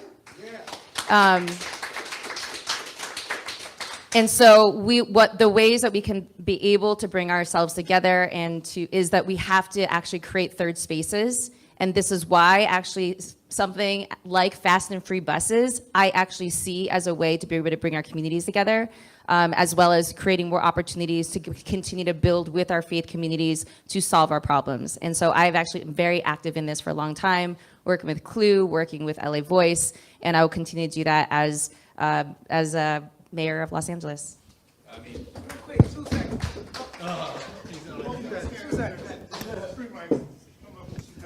Hello, Tish Hyman. I was in Israel on October 7th, 2023, when the war started. And this is what I got from all of this as an American here. We are Americans first. We are whatever we are after that second. No one deserves to be discriminated against. No one deserves any hate. There aren't any special groups that deserve more protection than any other group. We all should be protected as Americans here because we all want the same thing: prosperity, safety, and for our city and people to thrive. So for me, I look at it all like whatever religion you practice, that's on you. We're all Americans. We're human beings first, and we need to act as that.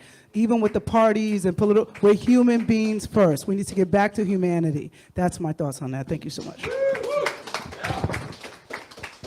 Brian Acosta here.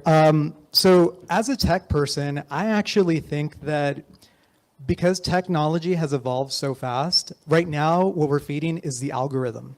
The algorithm is what's really hurting us because what gets clicks? The people saying all these nasty things. And so as mayor, what I really think we need as a mayor, we need somebody that understands the technology side so that we can actually push back on it, because that's what's dividing us right now. You know, it really is. You look at TikTok, you look at Instagram. I mean, even my ads right now, it's so homophobic. It's just so ugly. And so we need to be able to have a mayor that understands technology and takes the fight to the tech companies. That way we can start bringing down those walls and we can start really unifying in a way that makes sense. Also on my LA Now app, there's a feature so that you could actually see what cultural events are happening, because right now we don't know. I would love to go to some Jewish bar mitzvahs or, you know, some Muslim temple activities, but we just don't know. It's always hidden. And so the app will make it easier to access that. And I just think we need somebody that can, you know, take a handle from a technology standpoint. All right, I'm John Logsdon. I just wanted to say, look at us mayoral candidates up here. Every single one of us is like, this is a diverse group, right? This is LA. This is what is amazing about this place. And it's also like we all come from different religions, backgrounds, cultures. So we all have to respect each other. That's the main thing. It's about love and how we are as humanity. That should be the first priority. I don't know who said that. Andre, I think did. But you know what? Let's just be good people. That's all it is. If we were all good people, we wouldn't need cops. We wouldn't need all this. We would be able to just police ourselves. That's where it all is. So let's just be nice. And there we are. Thank you. Okay. Okay. Did he speak? Did you speak already? Yeah. No. Sit. We have one last question. You already spoke on this question. Okay, you want to speak? Yeah, you can do that. Somebody. Because, like 30 seconds. It came out really wrong that I somehow dislike Muslims or Islamic religion. No. What I'm saying is that I love all the religions. Islam is one of the main religions that I respect. That's all I have to say. All right. You made a joke with bad taste. I think that's what happened. All right, so this is KPFK's Mayoral Forum. We're wrapping up now, and we're going to have one last question from Executive Director of BW, Black Women for Wellness, Jan Robinson Flint. Go ahead. Okay, so I'm here today wearing my Black Women for Wellness Action Project hat. Black Women for Wellness is a 27-year-old organization in Los Angeles. Black Women for Wellness Action Project is a C4 organization. We started in 2017. So I actually have a couple of reminders and a call to action for you all. So today is May 16th. The last day to register to vote is May 18th, right? So that's this week coming up. Now, you can go and vote at a voter center, but then your vote is your ballot is a provincial ballot. It's counted last. Okay, so your call to action, everybody in Los Angeles is not registered to vote. Register for people to vote, because every single one of these folks up here need people to vote for them, right? So one website that you can go to is called 1 Million Black Voters Rising. This is a national movement to register 1 million new black voters. This is because there has been such an attack on black voting rights all across the South, okay? So I'm gonna tell you that website one more time, 1millionblackvotersrising.org. And your charge and your call to action is to register 4 new voters before May 18th. You got 2 days. You know somebody. You might know a 17-year-old who will be turning 18 before the day of the election. There's a lot of Doris. And don't just tell him to vote. Educate him a little bit. I'm going to get on to the second voting, thing. Go ahead. Okay. The second thing in terms of your call to action, we live in Los Angeles, we live in California, we live in America. It's a democracy that costs money. So if you believe in one of these candidates up here, send them some cash. Make a donation, because they need money to make it happen.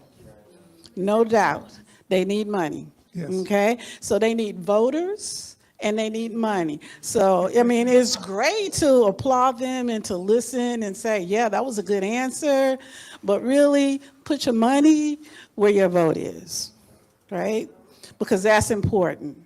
That way they don't have to take money from big oil or industry. like that, and they won't be then subject to the whims of that industry. If you want a people's candidate, you got to fund a people's candidate. Okay, All right. One more point. got it. And then that is, there are plenty of people in Los Angeles who cannot vote, right? Sometimes for various reasons, in terms of it could be a conviction, it could be a citizenship status. But you know what? They can influence people, right? So if you run into folks that you are attempting to register and they can't vote, information is so critical. Have that house party, because chances are they know some folks who do vote and they can influence them, right? So you got actions. We are close to June 2nd. Voter centers open on May 23rd. That's next Saturday. There is challenge to the post office right now. So a lot of people might want to wait until the last day to mail their ballot. I'm going to suggest you not do that. I'm going to suggest that you get your ballot in, if you're mailing it, well before the day of the election, because that postmark might not get on that ballot until well after the election if you mail it on that day. So you want to make sure your vote is counted. If you're mailing it by getting it in, I would suggest a week before. That means this week. So if you mail it early. Well, not mail it now, because the challenge is the post office, and will it get the postmark on it in a timely manner if you mail it on that day? So that's just being the practical person here in terms of if you want your vote counted, if you wait till the last day, take it to a voter center and drop it in. Don't put it in the mail. So my question would have been to all of you, what is your path to victory? I pulled out my ballot. This is not my ballot, this is a sample ballot. There are 14 names on this ballot in a space where you can write in a name. Yes. So that means you got to have a path to victory, right? How do you get to be in this jungle primary one of the top 2 candidates to keep it moving forward? Great question. Let's do this. Let's wrap that into your closing comment. How's that?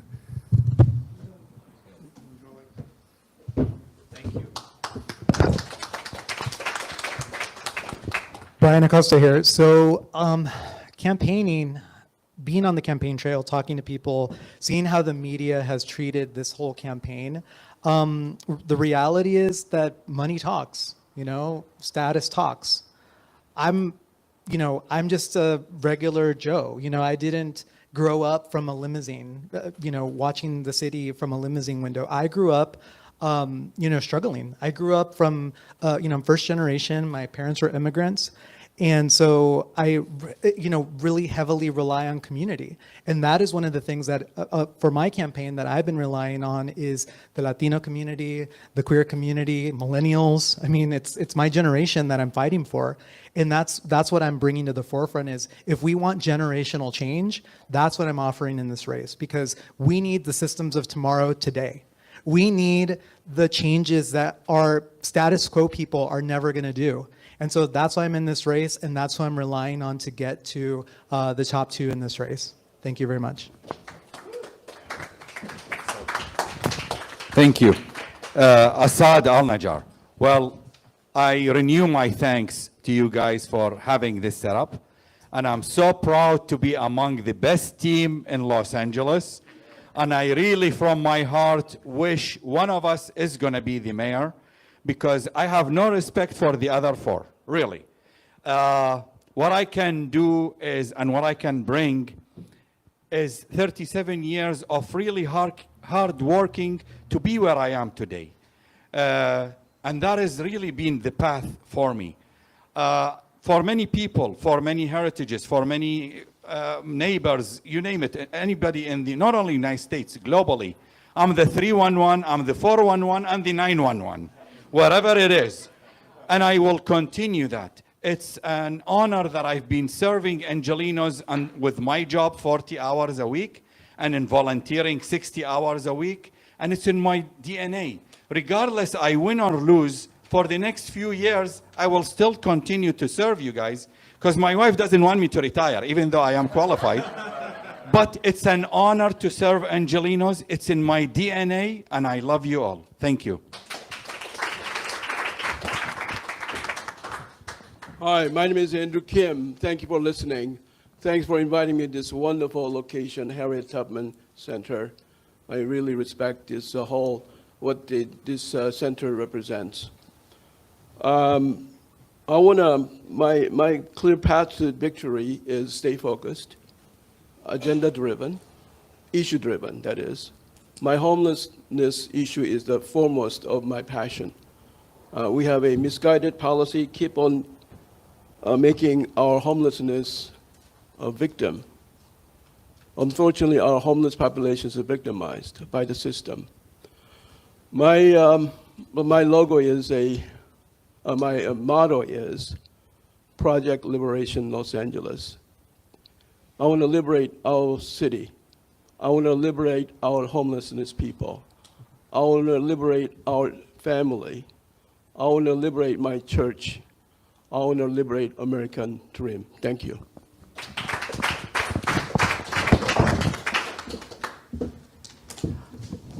Hello, everybody.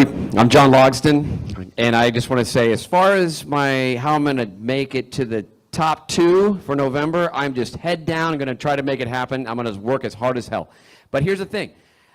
I'm a regular, everyday guy. I work my tail off for actually my 9-to-5 job. I've got kids. I got a lovely wife, and I am a true Angeleno, and I'm fighting for LA. And I work in the business, in the entertainment business. I believe I'm one of the only ones in this in the group that actually is boots on the ground working every day. I got 2 jobs coming up this week, which I'm juggling the mayoral thing and actually producing. So I'm going to fight hard to make sure that there is no runaway production and that we are keeping entertainment film business here in Los Angeles. That is my #1 goal for like the next 2 weeks. Get that word out and make it happen. Let people know that I'm fighting for them, because there's a lot of Angelenos doing that. Okay, here's another thing. Obviously, my slogan is "Let's go," and that is really, we need to make things happen quicker in this town. I've seen how the current mayor right now has, everything has just been fast forward in the last few months, but there was 3 years where things were just not happening. So we need to make it happen right now. Let's go. Thank you, and I want to just thank everybody here, everybody that's listening on the radio and in here in this room. Take a deep look at everybody up here. Look at the platforms, because they are all great, and everybody put their heart and soul into that. Look at mine, logston4la.com. Thank you, and thank you to KPFK. Appreciate it.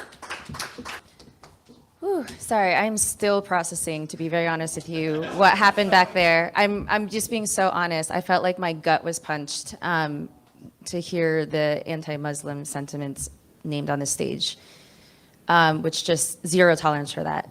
Period, in this city. As far as how our plan to win, I'm very proud to say that we have now raised over $500,000 with matching funds to be able, with zero money from corporations, zero money from lobbyists, over $500,000 to be able to put into our campaign. We have knocked on thousands of doors, and our field capacity is we are focused on that and to make sure that we hit as many possible doors as we can by the end, by June 2nd. We have reached 500,000 people now on social media. We have well over 1,200 volunteers who are actively engaged in our communities and actively engaged in our campaign. This is the path to win, is that right now we are in a culture of fear. People are too afraid to be able to even imagine that this city could work for them, that they could have a life here. We need to change that around, and that's exactly why I'm running for office, because as I've been saying, it's not that the system is broken. It's that the system is working exactly as it's designed to work. The problem is it's not designed to work for you and I, and that's why we need to mobilize, move, show up, vote, volunteer, get activated, and finally change the system so that we make sure that this city works for working Angelenos. Tish Hyman here for my final word. And honestly, I'm already at the victory lap. Let me explain why. because I will never stop fighting for Los Angeles. Something awoke inside of me.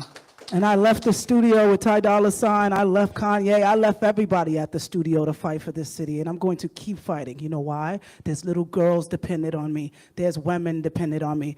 I know I've been in so many town halls where I see black people's history and our civil rights used as a mask for other people's agendas, and black people, we have a unique struggle in this country. Do not forget it. It is unlike anyone else's. It doesn't handicap us. It doesn't make us special, but it is unlike anyone else's. And I got tired of seeing all these other groups pair their struggle with black struggles. They are different. That is a fact. And I will be here fighting for this city forever. So I don't care about just this election. I'm going to bring $3 billion to Los Angeles annually anyway, because I already got the plan, and I already met with the people to make it happen. I love you guys. I'm fighting for this city. No DSA in LA. My name's Andre A. Salivra, and it would be my pleasure to serve you as your next mayor for Los Angeles. Look, this is a tough time. This is an important time. Seriously, this might be like the defining election of our generation.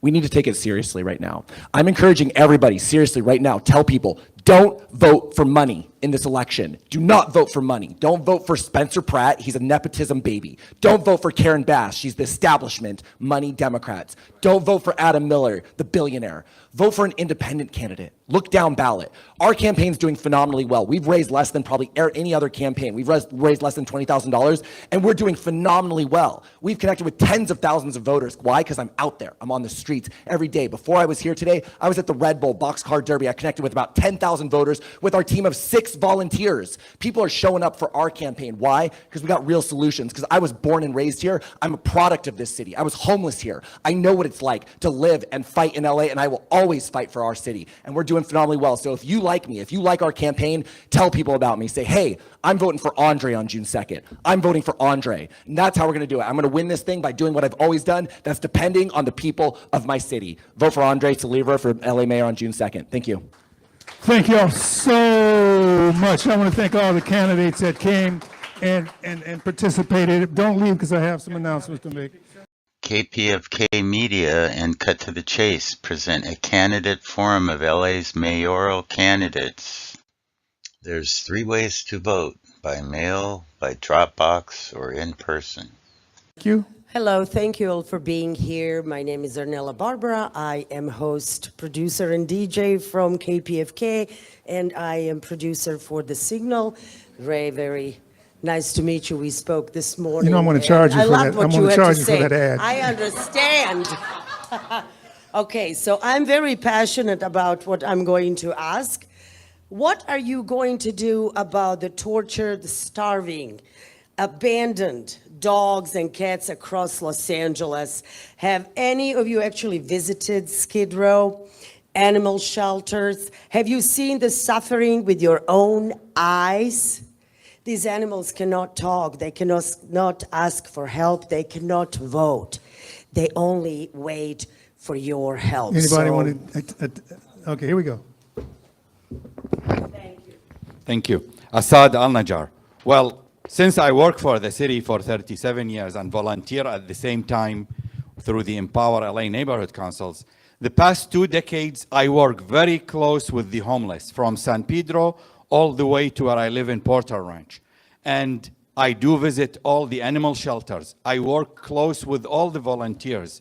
And one of the main problems for our animal shelters to start with is when all the operation became under general services, in which now the food has to go through general services. When you have incompetent general manager doesn't even know what to order, that goes to general services, you have animals in the shelter have nothing. Then when you go to downtown LA, it's 10-minute walk or less from our building in City Hall. You find them, right, you find the abuse of the animals. I don't want to use the rape of the animals. And many times, by the time we report it to the police, it's too late to come in. Police doesn't even come. All right. Anybody want to address that?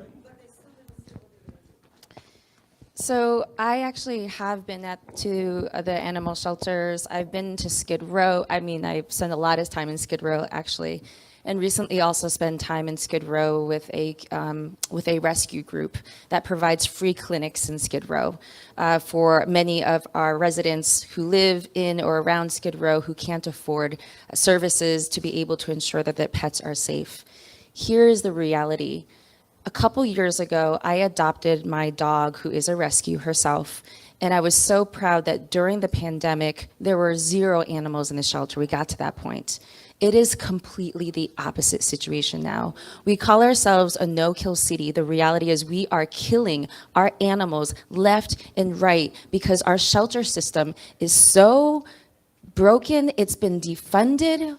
You all keep calling about defunding the police. The problem is the police has been defunding us, and we are not funding the services we need, like our animals. And I am somebody who actually does not believe Angelinos are only people, human beings with 2 feet. Our Angelinos are our 4-footed creatures, are our 2-winged creatures, right? This is Los Angeles. We need to be protecting our own. The way that we can do that is increasing the funds we need to actually ensure that we can provide spaying and neutering. We need to lower it's very difficult to get your animal neutered and spayed, actually. You have to go through this whole process. It's delayed. You have to wait for another month. We need to quicken this process and ensure that it's happening. We need to ensure that we are enforcing the laws. Oh, sorry. But let me just finish my statement, which is we need to enforce the laws to ensure that our animals are not being hurt by, and look, it's not just our in-house. Constantly we're talking about this, the animals who are being hurt in Skid Row. Whether you are housed or not, there's animals being hurt. What we need to do is stop the abuse everywhere and enforce the laws and ensure that we are ending all of that abuse. I'm so sorry. All right. I just feel really passionate about this. I think we'll have one more because I think everybody agrees with this, right? So everybody's in agreement, so we won't have to. Go ahead, since you're up. Yeah. So Brian Acosta. So I want to have an animal protections unit in City Hall that has complete autonomy so that we can actually look at all the things that are happening, whether it's issues on Skid Row, things happening in the shelters, because from what I saw and heard from the shelter people is that people that actually want to change, they get shit on. And, you know, they get... Really? I got to edit that. Really? I have to edit that out. Oh. Are you? Sorry. No, it's not. I have to edit it out. No, it's not at this point. But, you know, we need to have whistleblower protection so that people can actually change things. And so those would be my priorities, to be able to have more autonomy so that people could actually create change, and also work with independent auditors to be able to actually change things in the city happening with regards to animals. All right, let's move forward. I want to take a couple quick questions from the audience. Come up here. Okay, while I'm giving instructions. I'll make it super fast because I don't feel like anybody's telling you what they're going to actually do. Here's the thing. I have an actual solution for this, right? We need to have an auditing system where every person who has an animal on Skid Row, you have to have a license to have your animals, right? If you're a good owner and you're taking care of your animals, great, you keep your license. If you're not, if you're mistreating them, we revoke it. Then we create a bounty system. If you report somebody, because the breeders that are the problem. If you help report somebody who's a breeder and we find them, you get $2,000. Congratulations. You're going to help us police it ourselves. So we're going to create a system that actually encourages self-regulation. And so that's what I plan to do. All right, that's what I like, solutions. Yeah, we're going to go to the next question also. I'm glad I want to hear solutions. Everybody talked about housing and homelessness, but I didn't hear a lot of concrete solutions to that. So let's get a quick questions. We're running out of time. We're going to go a little over because we started late. Line up there for the questions from the audience, Okay, please. this is, We'll go through them really quick. Naibingi Kuti, thanks for doing this, Sylvester. And I just wonder if some of the people, especially the guy, the man right here that insulted Ray, have you ever listened to KPFK? KPFK is a progressive radio station. So you should respect our point of view when you come into our environment, because that remark that you made about her being from the Soviet Union was uncalled for. And I think it basically sounded like Trump. We don't need that environment in our space. I just want to let you know that. And also one other thing, the Olympics. Why are we talking about funding the Olympics? Our city doesn't deserve the Olympics. We have so much poverty in the city. Why are we proud to bring in other people here and we don't even have All right, money to take let's care see of who our own wants to answer citizens? that question. Go ahead, Ray. I would love to answer the question about the Olympics. Here's a question that we have not been asking as a city is, should we be holding the Olympics at all? Should we be canceling the Olympics? Right now, we know, and I talked this morning on Dino's show, the fact that the Olympics coming here is going to bankrupt our city. We already know that. We, Angelinos, are going to be on the hook for the hundreds of the billions of dollars that we're going to have to owe after it's done. We have not seen the budget come through, so we are at risk of that. Second, we know already that surveillance has already increased in our city, and surveillance will continue to increase in our city, just as it has from Paris. The problem with surveillance, a lot of you have talked about surveillance here that is going to protect us. Let me tell you, it's actually quite the opposite. Surveillance is used by ICE to be able to identify our own immigrant families to take them away. This is a problem. Surveillance has been used by Texas sheriffs to be able to find people who have crossed the borders to get an abortion because they don't feel safe in their own state. And they've been used that to identify them. I'm sorry, surveillance is a problem. Third, our immigrants, our communities are already under threat. Federal agents will be increased in our city as we move towards the Olympics, and then further, the LAPD will come under federal control. Do we want that happening? They will have access to all of our information. We need to be asking the question, and I didn't even begin to talk about Airbnb. Right now, the Mayor Bass has already proposed that we give Airbnb more money. Sorry, they're gonna give us money so they can buy off our city. Time. We're going to increase the evictions of our families, and we don't even have enough housing. So there's a lot of questions we need to be answering in this moment, and I'm calling for a task force in the city to question whether or not we should be canceling the Olympics. Thank you, Ray. I'm John Logsdon, and I am pro-Olympic. So that's why we have a democracy here, so we can actually talk about these things. So here's the thing. I think the Olympics are a gift for our city, for sure. This is Los Angeles, and this is going to be the third time the Olympics are coming here. Right now, think about it. We just had the games in Paris. How many people saw that on TV and want to go and actually visit Paris? Having the Olympics here is not just about those 2 weeks. It's actually an investment for the next 10 years. People are going to want to come here. That's tax basis for people coming and visiting Los Angeles, going to their restaurants, going to hotels. That's what it is. Tourism dollars drives revenue, which drives taxes. Perfect. Olympics, let's go. All right. Listen, guys, I'm pro-Olympics, and I'll tell you why. I'm a businesswoman, and I understand what the worry is. But the truth is with the right mayor and the right leadership, this can be a big cash cow for us. This will help us a lot. What Karen Bass suggested was building TV screens so everybody could watch it online for free. I'm like, no. Let's open up our doors to our restaurants. Let's open up the businesses that close down, bring in pop-ups, and get people to buy stuff. People are going to come here from all over the world, and that's going to bring an economy boost to us. I know it might not seem like it now because we haven't even gotten into the particulars yet, but it will. And honestly, I'm an economy girl. I have so many plans to bring money to our city that we will cut city tax within my 3rd year of being mayor because I'm creative. Creativity is something that is lacking in our government. People don't know how to create revenue streams. They only know how to tax us to death. And I'm totally against taxing us to death. We need the Olympics, but we need good leadership. We need to know how it does. And, I just want to say, Ray is serious when she says that she's not about following systems. She's went over her time every single time she grabbed this mic. And so I think if you want somebody who don't follow systems, she's right there with it. Guys, listen, we need the Olympics.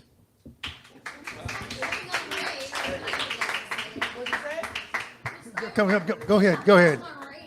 Yes. Hi, this is Assad Al-Najjar.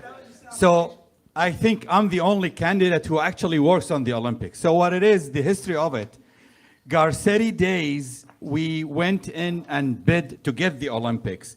An LA 28 committee was started with the understanding they will be bringing revenue to the city so that they upgrade our infrastructure. I will try to answer without getting a call from my boss or ethics on Monday. But the reality is LA 28 committee all of a sudden has a change of heart going, you fix your city. We need 1.87 billion to get the city ready the way it is to accept people. How much we have? Roughly 44 million as it stands today. I work very hard with the Department of Justice, with the police and all that to get the city ready, but Without being the mayor, and I get sworn in December, I will have 14 months to get the city ready. Any other mayor, with due respect, will have really impossible time because I have a decade working on it. I know exactly the operation, how we're gonna get the trash out, how we're gonna get the people, the buses I lined up because this is gonna be a no car zone. So I have the buses ready. And I love the idea that Andreas is bringing to enhance, and I'll let him speak about it. All right, here we Because go. Next. his idea. Let him speak about it, because we're running out of time. 30 seconds. Oh, and I'm on red now? I thought he's on yellow. Oh, 10 seconds. Okay, so basically, the Olympics, I can do it, and probably all these great candidates can help me with it. Thank you. Thank you, Assad. Thank you. Seriously, thank you so much. And I'll make it very quick. Look, so here's the thing. The reason we're scared of the Olympics is because we haven't had a mayor or leadership who could execute, right? I execute on plans and systems. That's what we need. We need the right execution. And like Assad was saying, my plan for LA is to increase the bus transit routes and supplement them with a shuttle bus system, right? So this will make this so that we can actually move people around our city. The Olympics are good for our city because it brings a lot of money in, which floats all of our jobs, all of our economy, but we got to make sure we're prepared, right? And so that we need a transit system that works for people. Additionally, we also need to make sure we're making money, the city, off of all these tourists. Right now in downtown LA, all around, they're warehousing empty apartments. They're not putting them on the market. They're reserving them for the 28 Olympics so that they can overcharge, so they can gouge. I'm in favor of rent control, of a rent freeze from now through the Olympics so that they can't do that. And then additionally, I want to put a 25 to 30% tax on all luxury accommodations. This is any place over $250 a night that's renting in LA during the 28 Olympics, 25, 30%, that comes back into our city. And that can make sure that we have enough money to cover any overages, right? Because all this money's coming in. We got to make sure that our city's prepared to collect it for the people. All right, so we're going to move on to the next question. So no, that's not for this. That's it for this. I know you've been pointed out. Do you want to take a 30-second respond? So we talk about the fact that the Olympics is supposed to help our economy. The reality is the Olympic Committee has already said they're planning on considering contracts outside of Los Angeles that are more competitive. So that way, actually, our businesses are not going to actually be benefiting from the Olympics. Second of all, so many of our small businesses are closing, including Red Books, which I was just at the press conference and march with, in which case so many of our small businesses are not being supported, so they won't actually get to benefit. And even if they do get to benefit, they benefit for 2 months. What we need is infrastructure and a focus on the city of Los Angeles, Angelenos who live here now. So we want to talk about economy, we want to talk about finances, let's talk about the fact that it's going to bankrupt us, and we're not. Us who live here and our business owners are not going to benefit from it. That was the response. Okay, let's go to the next questioner. You know, we're running out of time. The next question, please. We want the next question because we're running out of time. We started late. Sorry, this John is is here actually from the Harriet Tubman Center for Social Justice. He might let us go over it, but we'll see. This is going to be a weighty question. So we've kind of touched on this here and there, but one of our biggest problems in LA is that there's over 40,000 unhoused people in this city. And the current mayor's solution, which seems like a one-size-fits-all, is called Inside Safe. It's extremely expensive, and the success rate has been abysmal. So what I would like to hear is, what are either fresh ideas that you guys are going to be bringing to solve this problem or modifying the current existing system? Thank you so much. Okay, so this is actually one of my top platform policy points. I want the city of Los Angeles to own and operate LA City-run public dormitories. The city of Los Angeles will purchase underused commercial and office spaces and convert these into 500, 600 beds at a time with wraparound social services on the ground floor. The LA Mission's already doing it. The cost is $15,000 to $25,000 per person per year, as opposed to $80,000 plus for Inside Safe. And we can use those savings to provide social services, mental health, addiction counseling and treatment, jobs training and placement, legal defense services, medical, right? That employs people. Instead of spending $500,000 putting somebody in a box, expecting them to fix themselves, we need to create a social situation, a social hospital for people where anybody whose life is broken can go there and get the social services they need, get a fresh bed, get a hot meal, get a hot shower, where we can take care of them at an affordable rate. Thank you. Yes, hi, this is Assad Al-Najjar. So being one of the lead engineers in the city of LA, we do not need to reinvent the wheel. We have a plan we developed back in Villagrosa days. It got signed November 2015. Yes, 10 years old, but it's still operational. It got adopted partially by LA County. My colleague, Mayor Lair Agran in Irvine is implementing it, and as you go there, you see it's working. Mayor of Beverly Hills. It addresses to the grassroots of the problem. First, it addresses the homeless families before they actually go homeless. It addresses the veterans. I will start renegotiating what we failed to accomplish Garcetti days, which is to get the veteran hospitals with the clinics that we could utilize immediately with alcoholism and the other programs. Yes, I saw the red. Thank you. Well, the homelessness problem is the major issue of my campaign. This is Andrew Kim. Because we have Ms. Bass, who has been, from the last 4 years ago, she said LA is in crisis because the homeless problem is such a crisis that it requires a state of emergency decree by the mayor from the day one. But that has not occurred, or that occurred, but it has not been effective. The reason why our homelessness problem still goes on like this is because of the misguided policy of housing first, as mentioned by this lady. It is recovery first that need to be instituted. We need a 12-step program or such that we can have these people to get independent living after going through the steps. Not handout, but hand up. We need to give them a fresh start and a productive living. Thank you. Hello, Tish Hyman again. Well, I think I've done my plan out in phases. The first thing I would do is the first year I would spend time organizing the facilities. There are rehabilitation facilities we need mental health facilities, we need facilities for families who are just suffering on hard times. There are different type of people out on the streets and that are homeless. They're not all on drugs, they're not all alcoholics, they're not all mentally ill, and they're not all just, out there just living on the streets because they want to. Some of them are falling on hard times. What needs to happen is mandatory long-term treatment. And we need to build out the facilities. And we need to send a triage down there to find out the exact number of who's doing what and who's going through what. In regard to the dog problem that we have there, that I've been to Skid Row for at least, I don't know, in the last 6 years, I've been out there at least every other Christmas.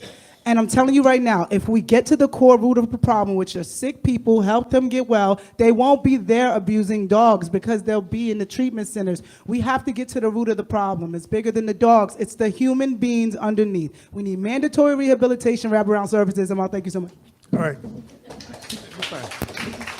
Hey everybody, I'm John Logsdon again. First of all, everybody up here has a big heart. This homeless thing, I got to be honest, we all know it is just a huge issue. We all think about it and how to come up with our own platform to make change. So here's the deal. We definitely need to tackle the root problems of homelessness, which is the safety nets. We need to make sure that we stop the homeless from actually happening. But there's so many different pronged approaches. We need to stop the addiction part of it is a big issue, and so is the actual mental health component. We need to have facilities for that, and we need to mandate that people, if someone's refusing service time and time again, and they're found inebriated on the streets, we need to have a place for them to go, and it just needs to happen. We can't ask somebody 100 times, and then they say and they refuse, if they can even refuse. So we need to take a humanitarian approach, be very empathetic to this, but at the same time, we need to speed up this process. My campaign slogan is "Let's go," and I'm telling you, we need to make it happen quicker. Cut some red tape, make it happen. Let's go. You want to answer this? Are you good? Yeah, if there's time. Yeah, then we're going to go to the next question. So when it comes to homelessness, the way that we need to, housing first policies work. It is researched, it works in other cities, and we need to actually focus on it. We need to repeal 4118 because it just pushes people who don't have a home from one side of the street to the other. It displaces them, it destabilizes them over and over again. I've been very connected closely to the recovery community for a long time. What we need to do is stabilize people if they're in needing recovery, stabilize people and support them so they have stable housing so they can work on their recovery journey. The way that we get people out the streets is we be able to support them with a street team, supporting them, building that trust that they have lost.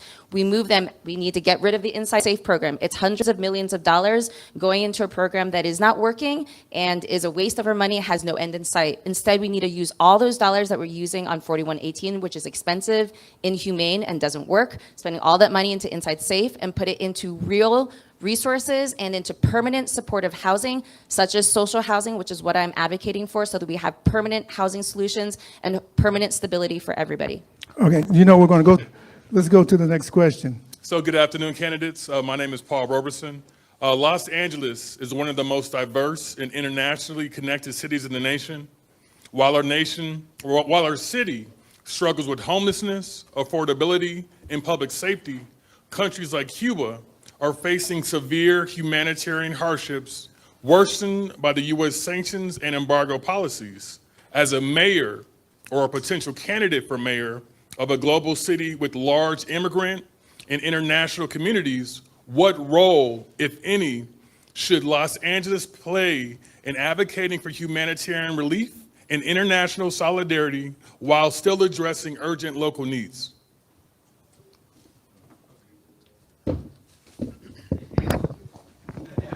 I'll be good this time. Brian Acosta. So I'm glad you asked that question because we see this happening with like money being sent to, for war, right, in Palestine. It's all connected. It's all the same thing. So one of the things that I'd want to look at as mayor is taking defunding some of those places where money is being allocated to go to war, to go to places that are hurting our neighbors and hurting international, because we, like, our money, it's our money that's going to hurt these people. So looking at contracts, looking at organizations that are going to sending money to send these things and make these things these things horrible on the national stage. So as mayor, I would definitely bring that to the forefront and make sure that our money stays here and helps people. This is Assad Al-Najjar. I'll echo on what Brian said. So basically, you have to remember, the mayor's job of City of Los Angeles is to serve the people. It's a public works, LAWA, and water and power. Basically, the mayor is responsible for the streets, so that sidewalks, the power you get, and all the operation, street lights where I work, which is all dead, the wires are gone. The mayor job is nothing to do with international affairs. The mayor would do like Brian was suggesting. You ensure that the sister cities that you have all the relationship with are in abidance of the human rights. I mean, I'm for one, don't like what's going on, what happened in Iraq, where I come from. I don't like what's happening in Iran. And I left Iraq when there was the Iraq-Iran war and the Palestine and all that. So the only way to do it is not to be the mayor of Los Angeles on a starch organization. If I don't win as a mayor, I intend to establish an organization, a 501c4, for the rights and human rights. Look, she got to get extra minute. I'm not going to abide with the red. Plus, you put the big leader of Palestine there. Excuse me, is his time up? Yeah, my time up. All right, But next. There is a picture, All right. nice picture. So I think that as a mayor, your primary duty is to be protective of our city. The public safety is the first concern, and also we want to make our streets safe, okay, and clean and maintained well. That's my first order of work as a mayor. So that's all policies that are local, so that we want to make sure that our city is clean and safe. I want to say that I'm not going to be in another country while city is burning. Okay, thank you. As mayor, I will cut all contracts that are increasing genocide in any other country or war.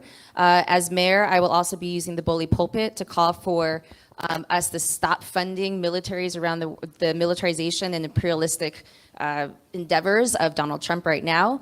And instead, we need to be focused on actually bringing our funding into our own city and into our own communities here in the U.S.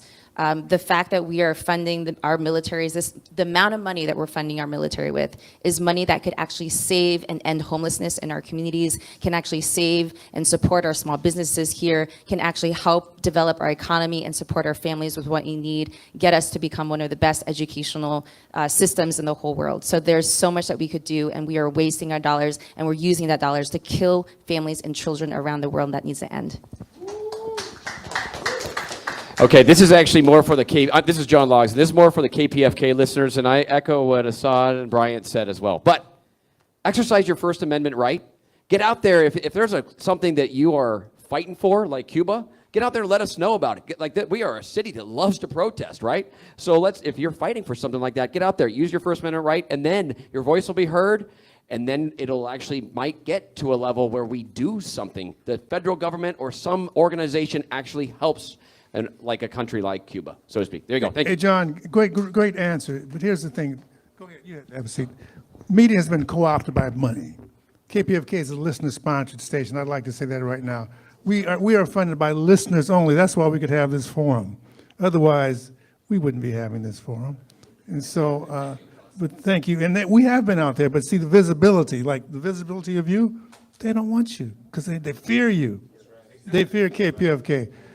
That's why we invited you here. I believe one of these candidates is going to be the next mayor. One of these candidates is going to be the next mayor. John. Yeah, thanks everyone is here at the Harry Tubman Center. And, I'm wearing this shirt from Rosa Parks. Every December 1st, 5th is Rosa Parks Day. And the Harry Tubman Center was able to go there and give the city council hell, and that's how it happened. And we're going to give some hell now, so y'all better do the right thing. But I want to just say that, I'm glad that Kenneth Mejia was able to expose the budget and the priorities that are upside down. The top of the priorities is the police, and everything else gets defunded. What we need is gets defunded, and that's a backward thing. So, since the Washington Post started finding out how many people were getting killed since 2015, every year the amount of people getting killed goes up. Every year. 2024 is 1,365 people.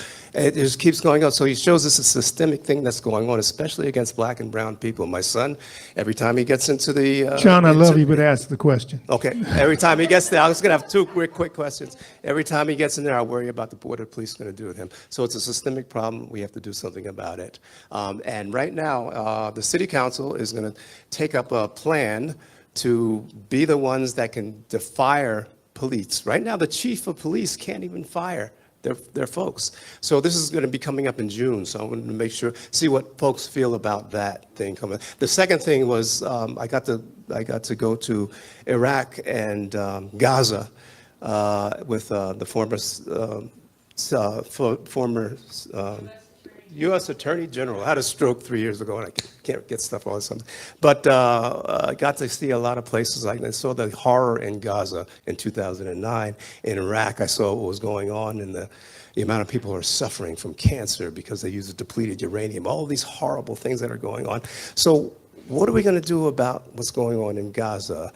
Right now, there's From a local level, you're saying, what are we going to do about the international crisis? Okay, right. Because right now, the city council, we're going to be pushing them to have to divest away from Israel. All right, here we that's go. the second I'm question. gonna make it quick. I'm gonna answer your second question first. How are we gonna do it, Mayor of LA? Look, I represent the people of the city of Los Angeles. This is not an international affairs position. However, it is a cultural position, and we do have cultural positions. So I will advocate for the popular cultural sentiment of our people, which is not to promote these types of genocidal activities. So I will at least use the cultural power of the microphone to make sure that we're making that stance that LA does not support this. So that's your second question. Your first question, in terms of the police, in terms of, like I said, it's a culture problem there as well, right? We need to make sure that we have people here, and I'm actually one of the few candidates who's in favor of a civilian oversight commission for LAPD. We have charter reform commissions where civilians can then make, recommendations. Why don't we have that for LAPD? If you're an LAPD officer and you've had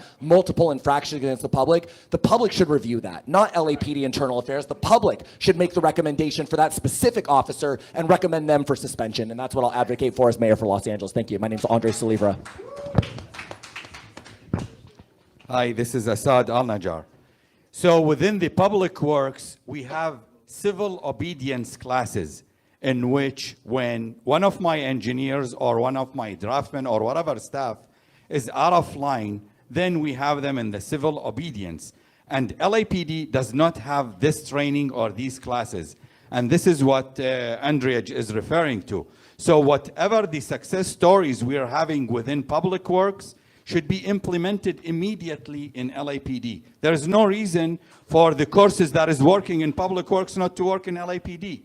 Now back to your other question, and I didn't want to say that, but I'm going to say it.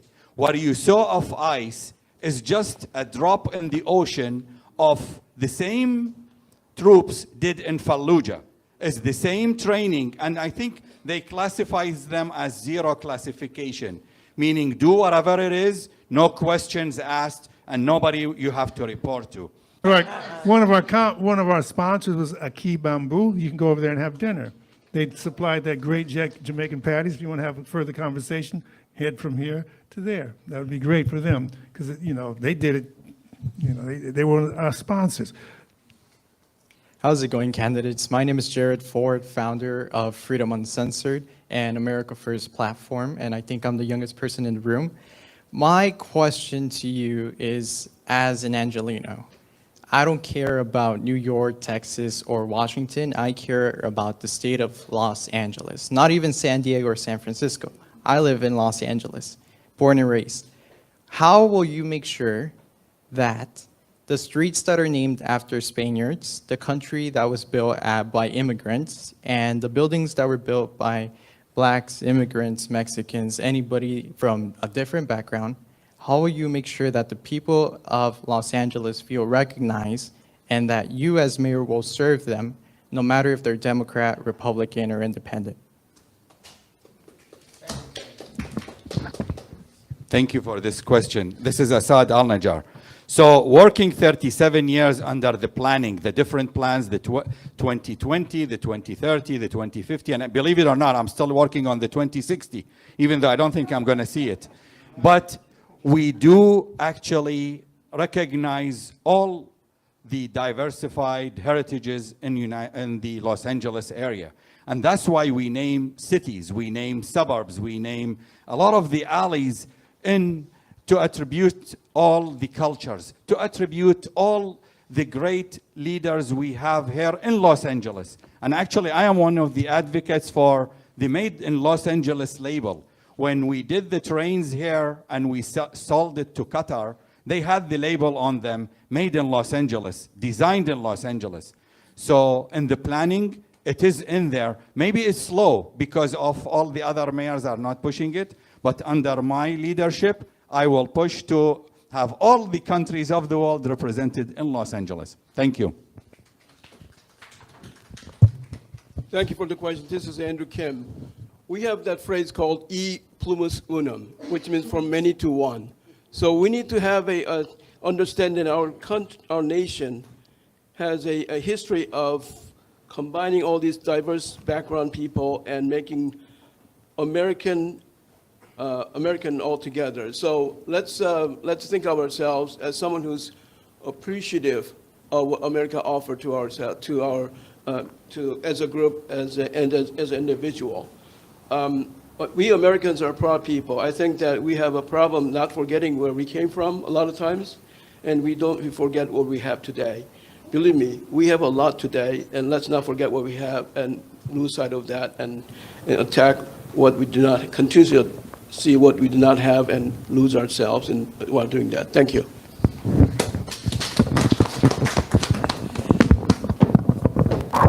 Mr. Kim, that was That was a mouthful. I really appreciate that. And you are my dream, young man. You are my dream. I'm working so hard because I want people your age. I want everybody young to get involved in politics because it's your future that we're here fighting for. So I'm so happy to see you here. Honestly, I don't know what I would do. I would have somebody like you tell me about it, and I'd be like, well, let's create a monthly program. I'm all about cultural activations. I'm all about exploring and celebrating our people, but we are all American. And that is what we need to remember at the core of us. We're all from different places, but like Kim said, we're forgetting what we have here. We have to celebrate our country. I've traveled all throughout Europe, Japan, and I'm telling you right now, we have the best country in the world. Unless you leave, you do not realize how blessed we are here as one nation, under God, indivisible, with liberty and justice for all. Especially if you got money.